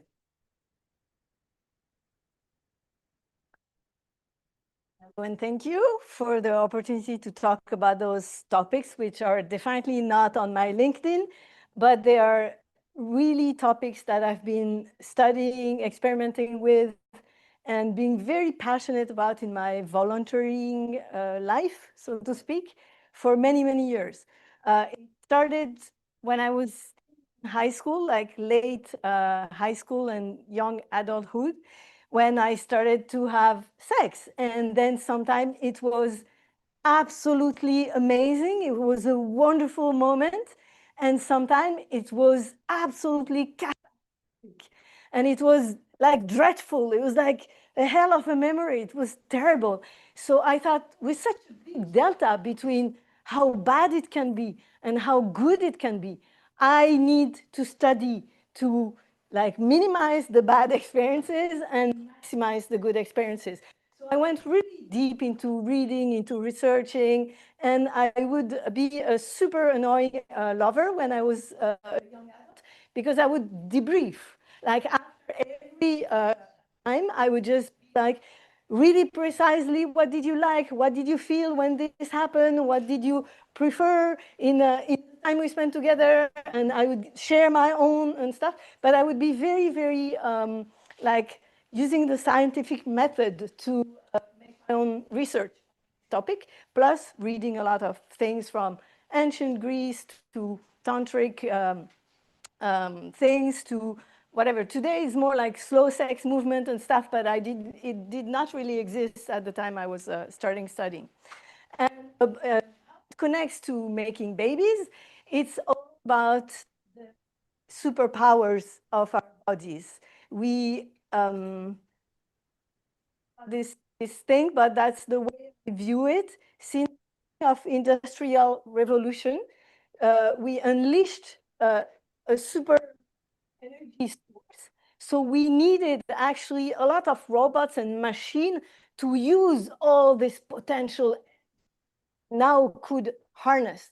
But no robots, so we just, like, society decided to make humans into replaceable robots, like that could be, you know, it's called like industry or factory workers, or, but many other of society became very normative on human beings.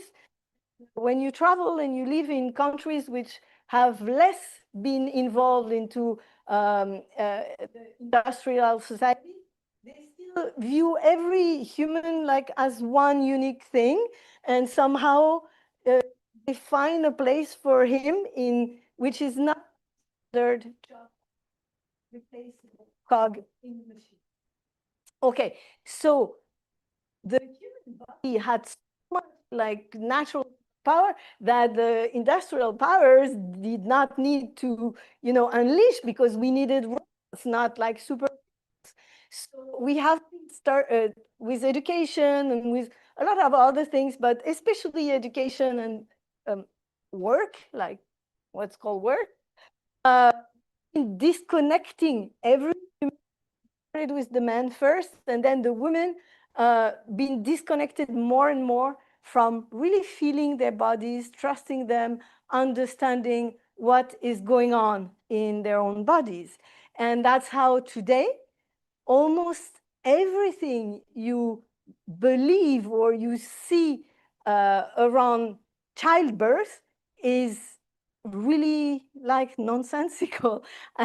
It really reversing, you know, and that's why T is so low, is because it's actually almost a traumatic experience to give birth. When it's very fulfilling, it's a great thing to do, to doing it the way it's meant.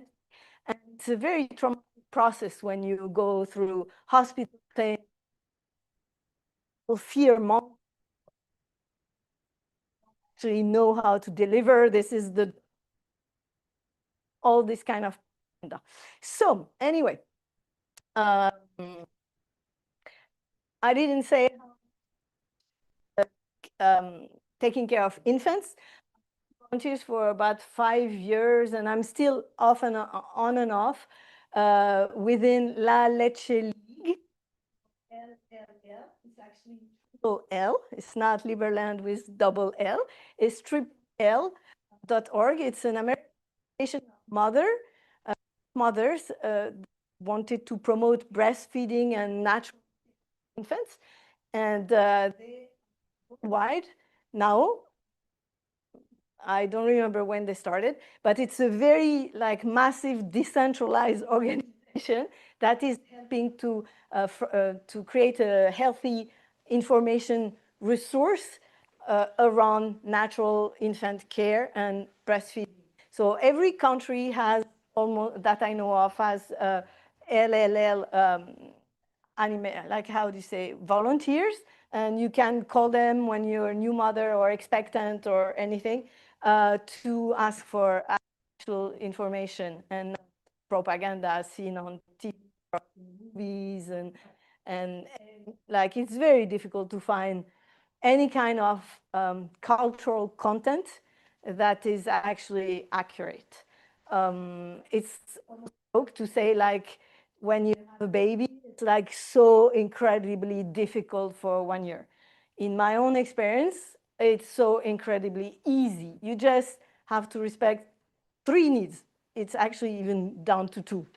They need to be on a human being in movement, so they need to be carried on your body because it's a soft transition with being inside your body around, and it's they need to be breastfed when they want, anytime they want, because they are actually the boss of milk production. Milk is produced every time differently according to the precise need of this baby. So if you're using the best in the world formula, you're extremely far from actually the quality of what would be produced naturally by breast milk. And there was quantitative economic studies on the most wasted human resource, like the most wasted natural resource in the world. And one of them is breast milk. It's a catastrophe because there's so much like wrongdoings around what women need to be able to breastfeed in peace and just rest and have everything. So when you respect the needs of an infant, it's the third thing is just listen to him. So if he cries, that's not normal. He's communicating something. If you are always, your sleep cycle will it can work for men too. Usually it's women, but I've had a business partner. Actually, he was the main person in their children's life because his wife was a consultant in big pharma, actually, and he was traveling a lot. So he was the one, and it worked for him too. Baby, your sleep cycle synchronize, so you are just awake 5 minutes anytime the baby needs you in the night, and that's it, because you already know what he needs, you're already awake, you are, so you go back to sleep as soon as the need is filled. So my ex-husband was extremely surprised when he had colleagues asking him after 1 year of our son, firstborn, so now you can sleep at night? And he was like, what's the question? Like, I always sleep at night. And they were talking about like babies crying in the night.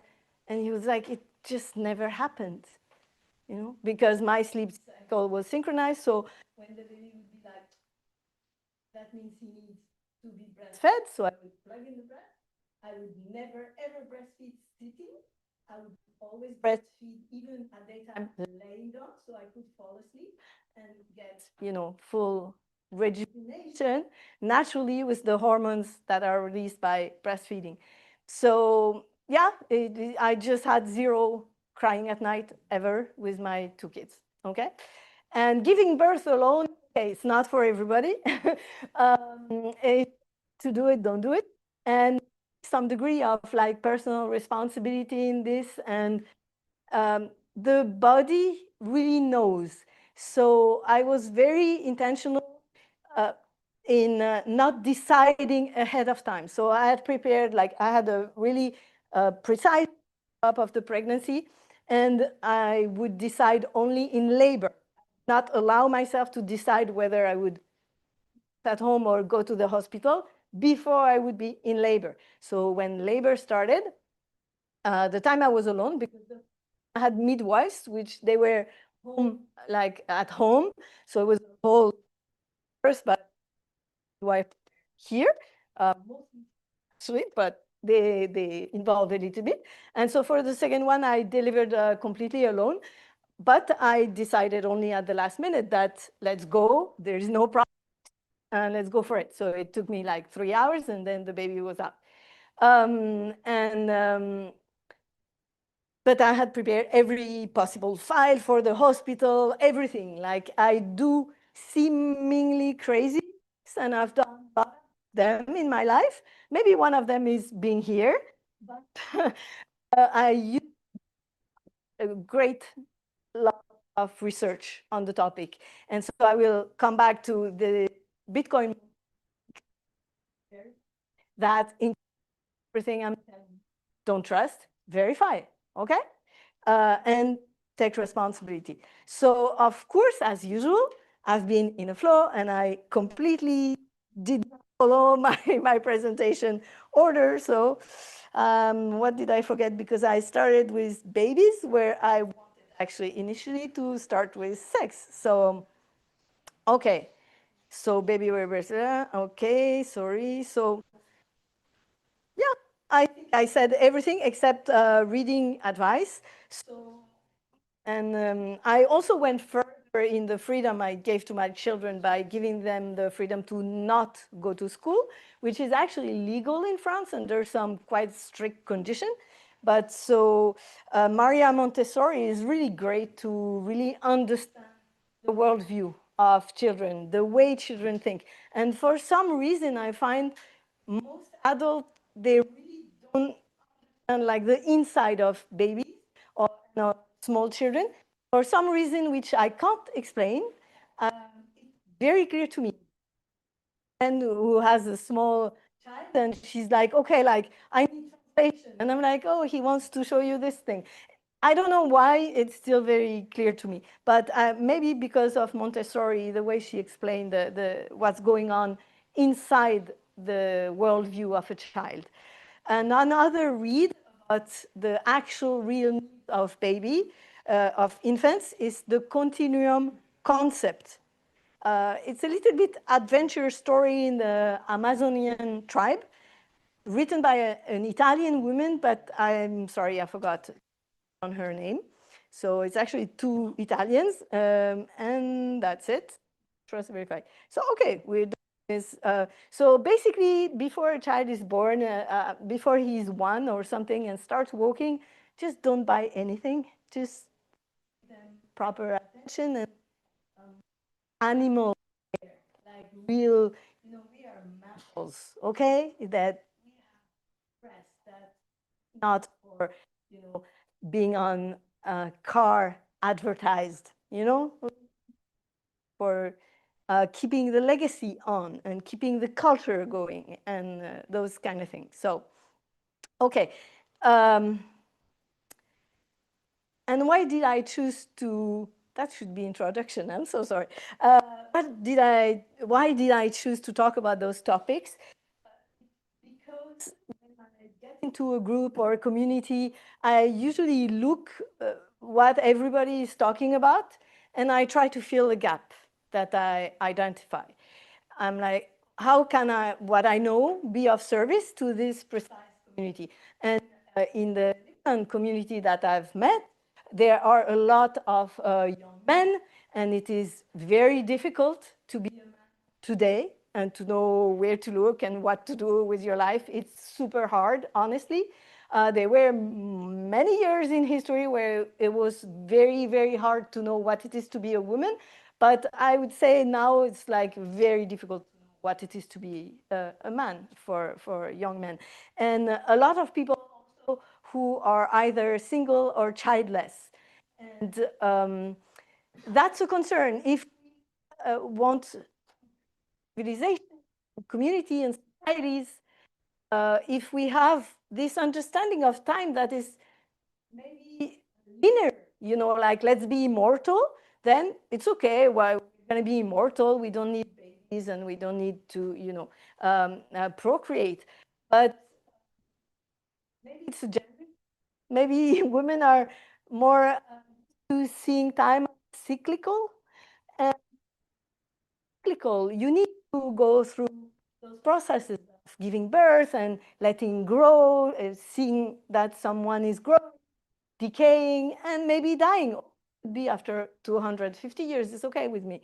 But this thing as a cycle, then it needs birthing. It needs giving birth and transmission of your gene pool, of your knowledge, of your society and your ideals. So that's why I chose the topic. One of the side effects of consumership society and screen times, porn, because so many young people, what it is to be a man, an easy access to porn. There is a huge in what they know, what they sex, having good sex, which is making love mostly. And it's really difficult. There is many problems with the first one is action. I've actually had a friend who was a man and who had been a porn actor. And he told me it took him 2 years after he stopped being in the industry to be able to have sex again.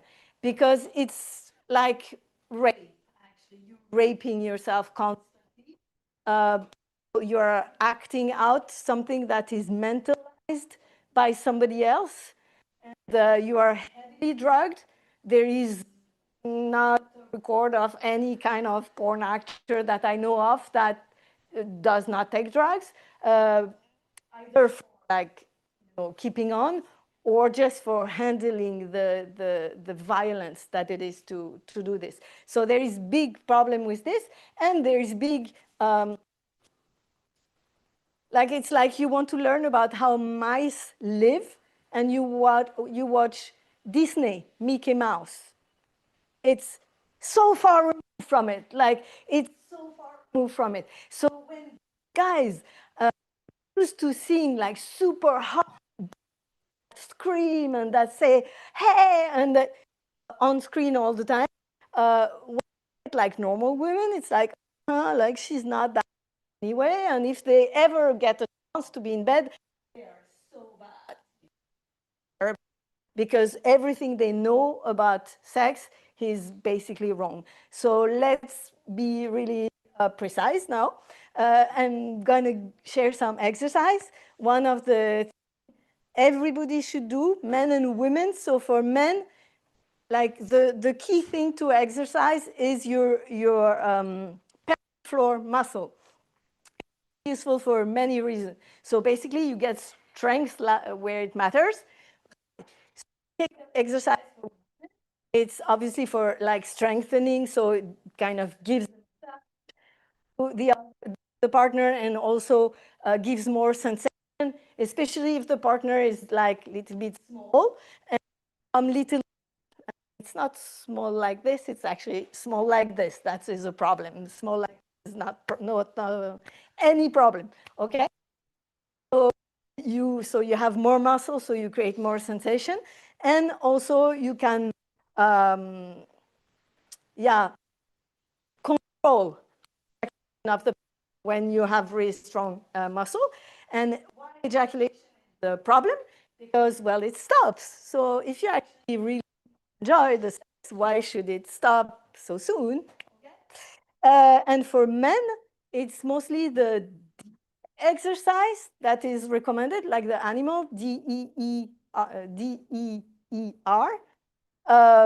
It helps creating, mastery of those muscles, which are very important. So first, for staying hard longer. Second, for blocking ejaculation. So you can actually have a full body orgasm, which is way stronger, way better, way, can somebody close the door? Way more pleasurable than if you had just like, hey, I'm feeling the, excitement, I'm orgasming, and then that's the end of the story, and let's smoke a cigarette, and it was like a nice 15 minutes, okay? Men can be multi-orgasmic, exactly like women. We can have basically, I don't know the limit actually, how many orgasms we can have, but for men, it's maybe not that many, but they can do 3, 4, especially if they set energy outside, like from the back, and not sending, the sperm out into the part. So I Kegel, like just, okay? The second thing is very counterintuitive because I talk about the natural superpower of the body, but we have been disconnected from understanding correctly our bodily signal. So this is very important. It's when you feel like going faster, go slower. All the time. Like you want to go faster, just go slower. Even you can stop moving as a man. You just stop moving because this will intensify enormously the pleasurable sensation. It will stop being localized because it can be, especially in men, very localized around the genitals only. And when you do this, you keep getting slower motion, then the sensation goes absolutely everywhere in your body. And trust me, it's nice, okay? I've had one person who told me, I feel like my entire body is having an erection, like, and I said, yeah. I don't talk a lot when I'm in action. So, because I experimented with somebody, okay, so I talked about size matters. One of my favorite lover, like he was like not that much. And so muscle, and also he was like conscious about that. So he developed like full body sensuality and abilities. So it was actually like a wonderful sexual partner. And one time I discovered that I entirely disconnected the language center in my brain, because he would like tell me something and I could not make meaning out of it. And I would need to get less and less excited to in the flow to actually understand language. I was connected. I don't understand he was talking to me, but language wasn't making any sense. So, and I'm not the only one to go into like spiritual state and very, very intense and powerful trick science, you know, has been studying that and knowing how to harness this power we have. And this is knowledge that is not welcome when a society is very oppressive, controlling on individuals for economic purpose. So anyway, so I've basically said it all. Okay, and the thing, so yeah, when women, it's getting off again. When women ask me, like, tell me, like, oh, I have trouble having an orgasm, and I have trouble not having an orgasm. Like, I actually feel like I'm so sorry when I have an orgasm, because it temporarily breaks the flow. The pleasure you experience, go for the orgasm. Okay. Like you, and you want to like just stop this itch by having an orgasm, whether you're a man or a woman. If you want to stay on this, you go much higher. Like the pleasure of not having an orgasm and staying in this flow is so much fast. I'm honest, okay? Okay, one other key is do everything 100% only for the other. Like, don't bother about my need, my blah, blah, blah, my, like, this is complete nonsense. That's the job of the partner. He is responsible for 100% pleasure, feeling wonderful, you're staying, you know, in the States and stuff like this. The only time if you experience pain because like he or she is doing something that is not appropriate, just say, oh, one is painful. But that's all. That's not. And what I see in sexual culture is more like, oh, I do this for you, you do that for me, like 50. And well, that's not going to get you very far. I mean, it can be nice, you know, but what gets you super far is 100%. I'm just here for you. That's all. All I want is your pleasure. Everything from my heart, my soul, my body, everything. Like your body transform into a giant sensor for the other one and for giving to the other one. And when you both do this, it's great. So good luck. Generally, there is, I've been trying to get synthesize, you know, what most women, of course, when you generalize, you know, it's of course true for everyone, not true always. Generalizing is always wrong, but please just take the information that works for you and try stuff, okay? Generally, what men need to work on more to be better sexual partner is generosity. It's like this to give. And it does not manifest only in bed. Usually it's quite connected to financial generosity, to generosity, and time spent together to really being just really wanting to give to the partner. And generally, what women need to work on more is honesty. Because I can't tell you how many women fake orgasm, catastrophic, because then you kind of training the men to completely misunderstand all what's happening for you. Because it's most women, they fake orgasm when it starts to be painful because the guy didn't learn to go slower when you need to go, when you want to go faster. So it's painful because he's going faster and that's, not cool. So then they kind of fake it to make him stop, okay?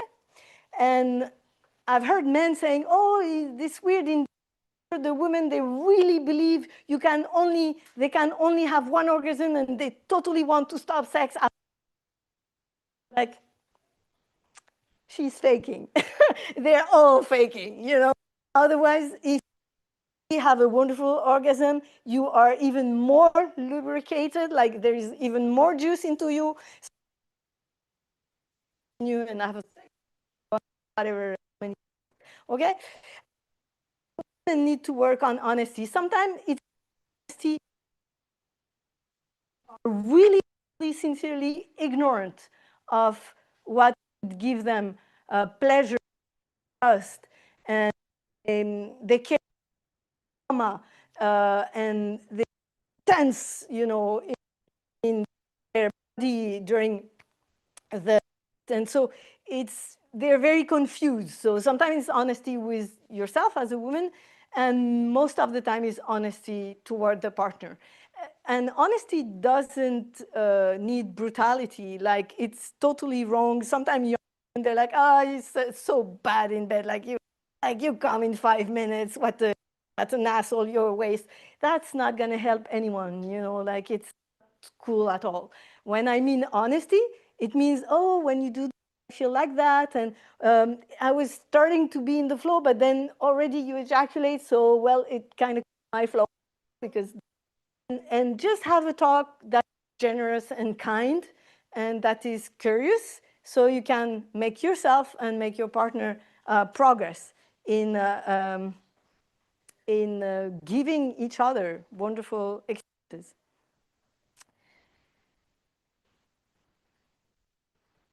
I think, now we're ready for like reading advice and things like this.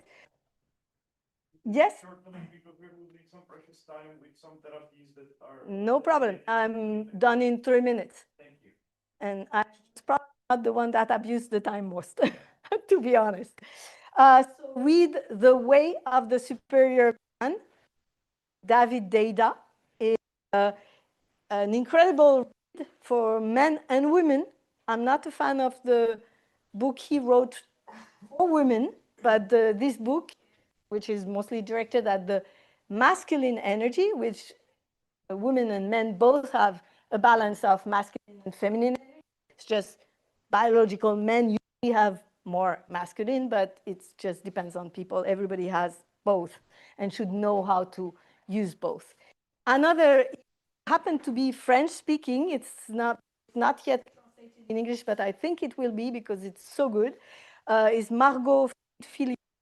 She wrote The 5 Languages of Sex, and it's amazing. So, and any book you find about slow sex or this kind of thing, and there is retreats, there is too many things, and that's about it. Like, that's my most important advice for you, to not trust me and just go verify and go experiment and go give and be generous and be honest with each other to create a nation and a culture and a human race that is actually sustainable long term, that is actually, gonna live for many years. Thank you. Yeah, and you're doing the job. You're doing kids. Yeah. I can take question, but maybe not from you because you give long question, no? Or you give a short question? Many questions, but let's put it in Just one one? question. Like, Yeah. I feel like you're talking about general society problems, not just sex. Yes, And it's very yes, related. and your final words are we need to take care more of each other. Do you think like it's a whole plan to bring us back to the dark ages because we watch porn and we can't procreate because of it and we don't take care of each other and I don't know. No, I feel like I don't think. Can I help with that? Another question? Yeah. I could help with that, answering that. Yes. Okay, sure. Please be my guest. No, it's very interesting what you're saying, right? Taking us back into the dark age. Because at the fall of an empire, this was exactly what was happening, you know, like it was like this freedom, this sexual liberation stuff. There's a lot of unnatural things happening, a lot of sexually unnatural things happening. Even pornography itself is something unnatural, you know. It's not like evolved pornography that is relatively new, that began at the, you know. I mean, the internet pretty much gave way to pornography. That was kind of one of the driving forces behind the internet. However, it has been the misuse of the technologies that we have that has been leading us into this direction, you know. I also had one more. If, I'm sorry if I'm okay. Okay. I just right. I know you're yeah, about the different techniques and the great ways of having sex, and I would like you. Would you what would really what is the purpose of all of that apart from having kids?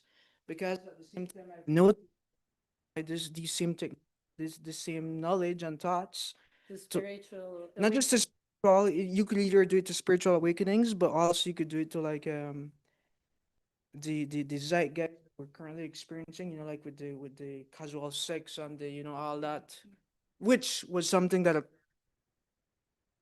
of the Roman age as well, during the Greek Empire as well. So it's very interesting. So would you say that is can you apply these things to like these societal epidemics that we're having right now? Because right now we're living in the most Society- freedom ever. A lot of like pornography. It's what you're saying. And I like the idea. I didn't study, but it's very interesting. I think I would like to research more. It kind of makes sense. It's kind of a decay kind of Right, it is decay. principle. Yeah. It's interesting, you know, Possibly, decay. Yeah. Which you and About taking, the decay. giving. Absolutely. And so it's a disintegration of society when about taking from others instead of giving. So possibly, yeah, possibly. Well, you said it because what you're saying, whenever taking, there's value being in taking, no value for yourself, Sure. value for society as well. Very interesting. And then like one thing, I feel like we're having more diseases and more diseases. Is it a problem of natural selection? We're like eliminating natural selection by keeping diseases or everybody alive and making it possible that I don't know, this is bad to say, but everybody can have the worst disease and then we keep the diseases. So we eliminate natural I selection. pass. I don't answer this. Okay. Just be safe out there, kids. Anyway, we hope you have, thank you very much, Laura. Thanks a lot. We hope the online in-person audience has enjoyed interesting and maybe learned a few things. I would like to call your attention to the fact that we have some great work here upstairs at the park. We're going to use this upstairs space, sort of a workshop for, we've got like music therapy with lovely harp music. We've got beat and other foods. We've got some really nice teas, which I definitely try right after this is up, and also making tinctures and things of that nature. So look around and see what we have to offer. If not, there'll be downstairs. I'd like to thank you for your help, Nadia Price, on the technology aspect of it. Vanya Park here and organizing many of the people to come. Dear President, Mr. Vitya Lichka, who's here, maybe you can say a word to everybody. And with that, I'll just hand it over to you. excited this that we have created about the tradition that we have created third year. Yes. Yeah. Time. Yes. So that's a tradition we have to stick to. Always have a nice longevity retreat workshop. What the alchemy next month say we're focused on. We also more focused on enjoyment with some rakia production, of other stuff that Vanya. So of course we have to look at ARC and help us with the settlement at the same time. So yes, this for the anniversary, 11th anniversary, where we will also have a nice longevity proper conference with some really coming down for not just for the anniversary, but also for a bigger conference. So thank you, Thomas, for more. You, Anya, for putting it together. Thank you guys for coming down, and see you very soon again on one of the events here. Yeah.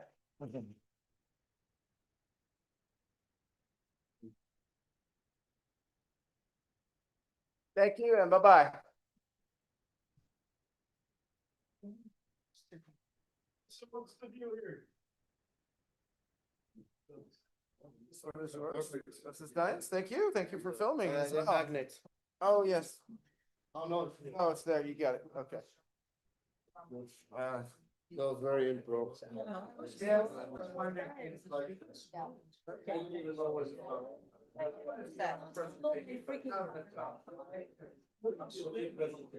Very natural. I love the question and the power. Like information also like potentially useful. Yeah, yeah. Get some of that tea. Yeah, sure. Look very natural. Okay, okay, cool. Very nice. Okay, cool. You're so natural. Well, very special. Also. And we're always. Thank you, both. You went from a color, you find it was worth it or not? No, great. It was good. Yeah. No, it's good to bring it back to topics like Spend that. 15 minutes. I like it. I'm not feeling so. You're welcome. When I did my first big conference, I was like, how can you hold the wrong? It was like, wow. Like,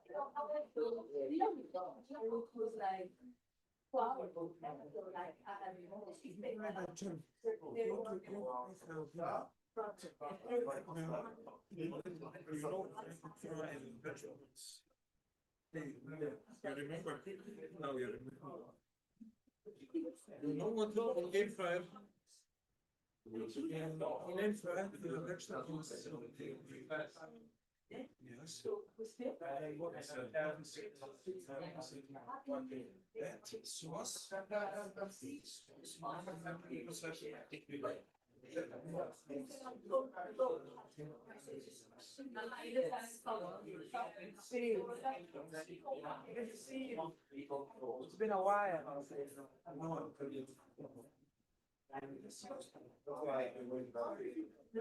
Oh, you're here. You're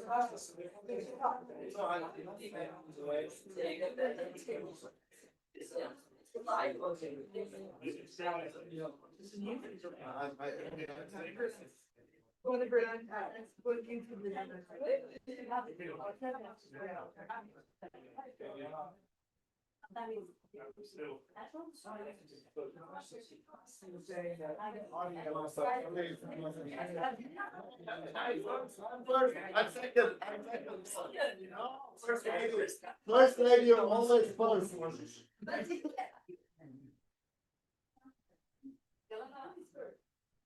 Please, massage. Lord, sign me up, please.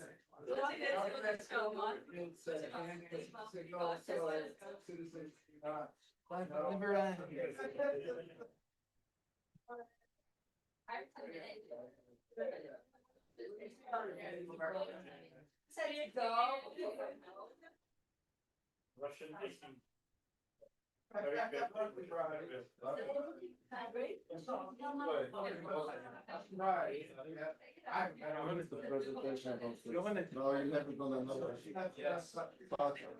You missed the presentation about sex. You better find out.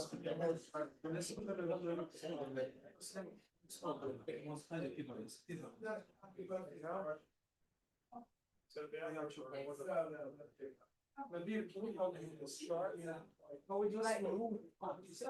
Here's this slide. Like this, sorted.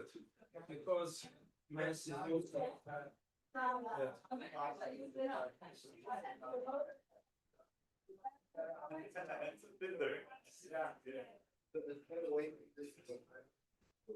No, I would be good.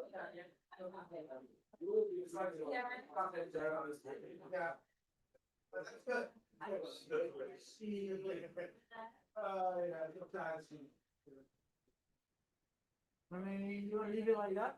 Are we using the space? Well, we have used that space. Fine, good.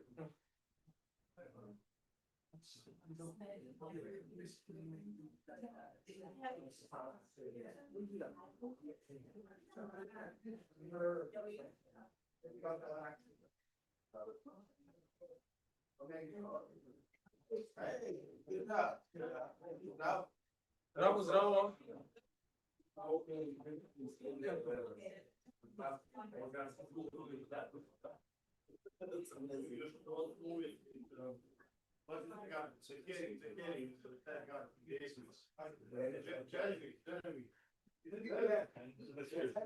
Right. He was walking and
what is the name of the main star?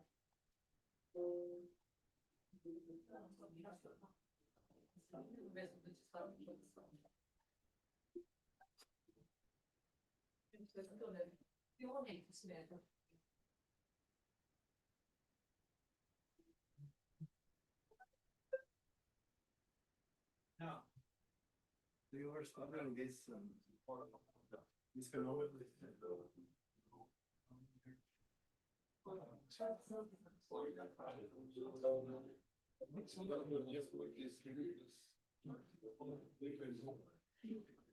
Make something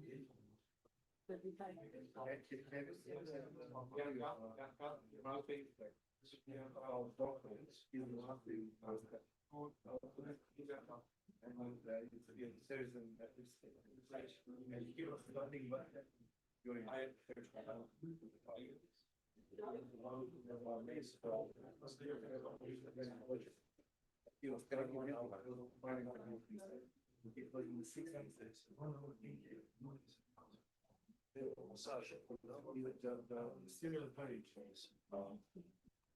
And I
so many children, which is going to make more.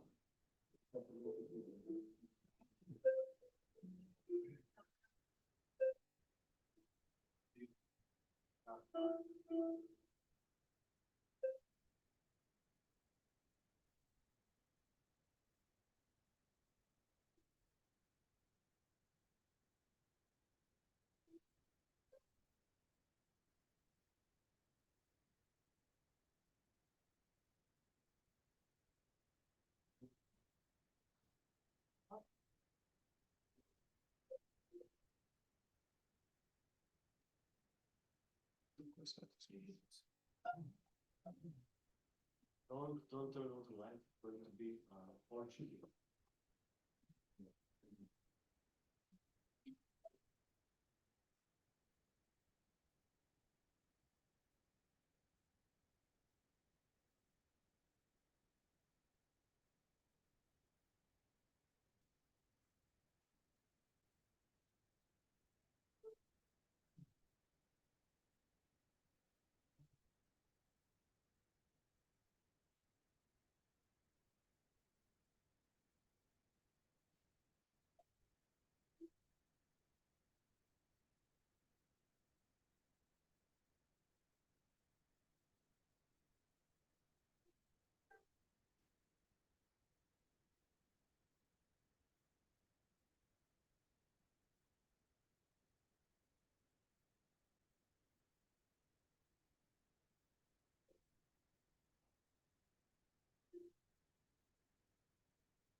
You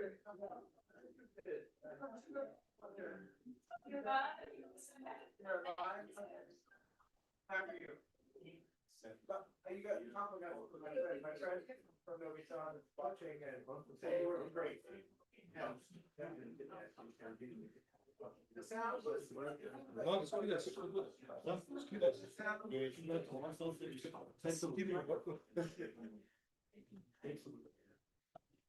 Subject to what you were saying.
So we go out and it's finished now.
But I tried with that car accident, it didn't work.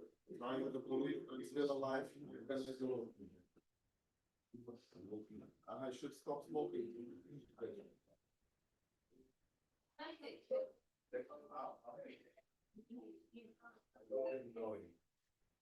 The world is confusing. I'm trying to use it. I don't even know if I'm a man or a woman anymore. That's fine, by the way. Germany and Austria, it is legal to become a woman. Even though you go to prison. Yes. The male see, just become a paper woman. Yeah, the women prison, and the women said, oh, so it doesn't have to go. Just become a woman. The Austria and Germany. Got the news. So I'm very confused about my gender. No, I don't mind that. But that's easy. It's a good idea. I love it. I would like to become a woman just for fun. Maybe next year I'll change back to the war. Broken to come another talk. Maybe another cooperation. LGBTQ plus. I can be dog. I can be.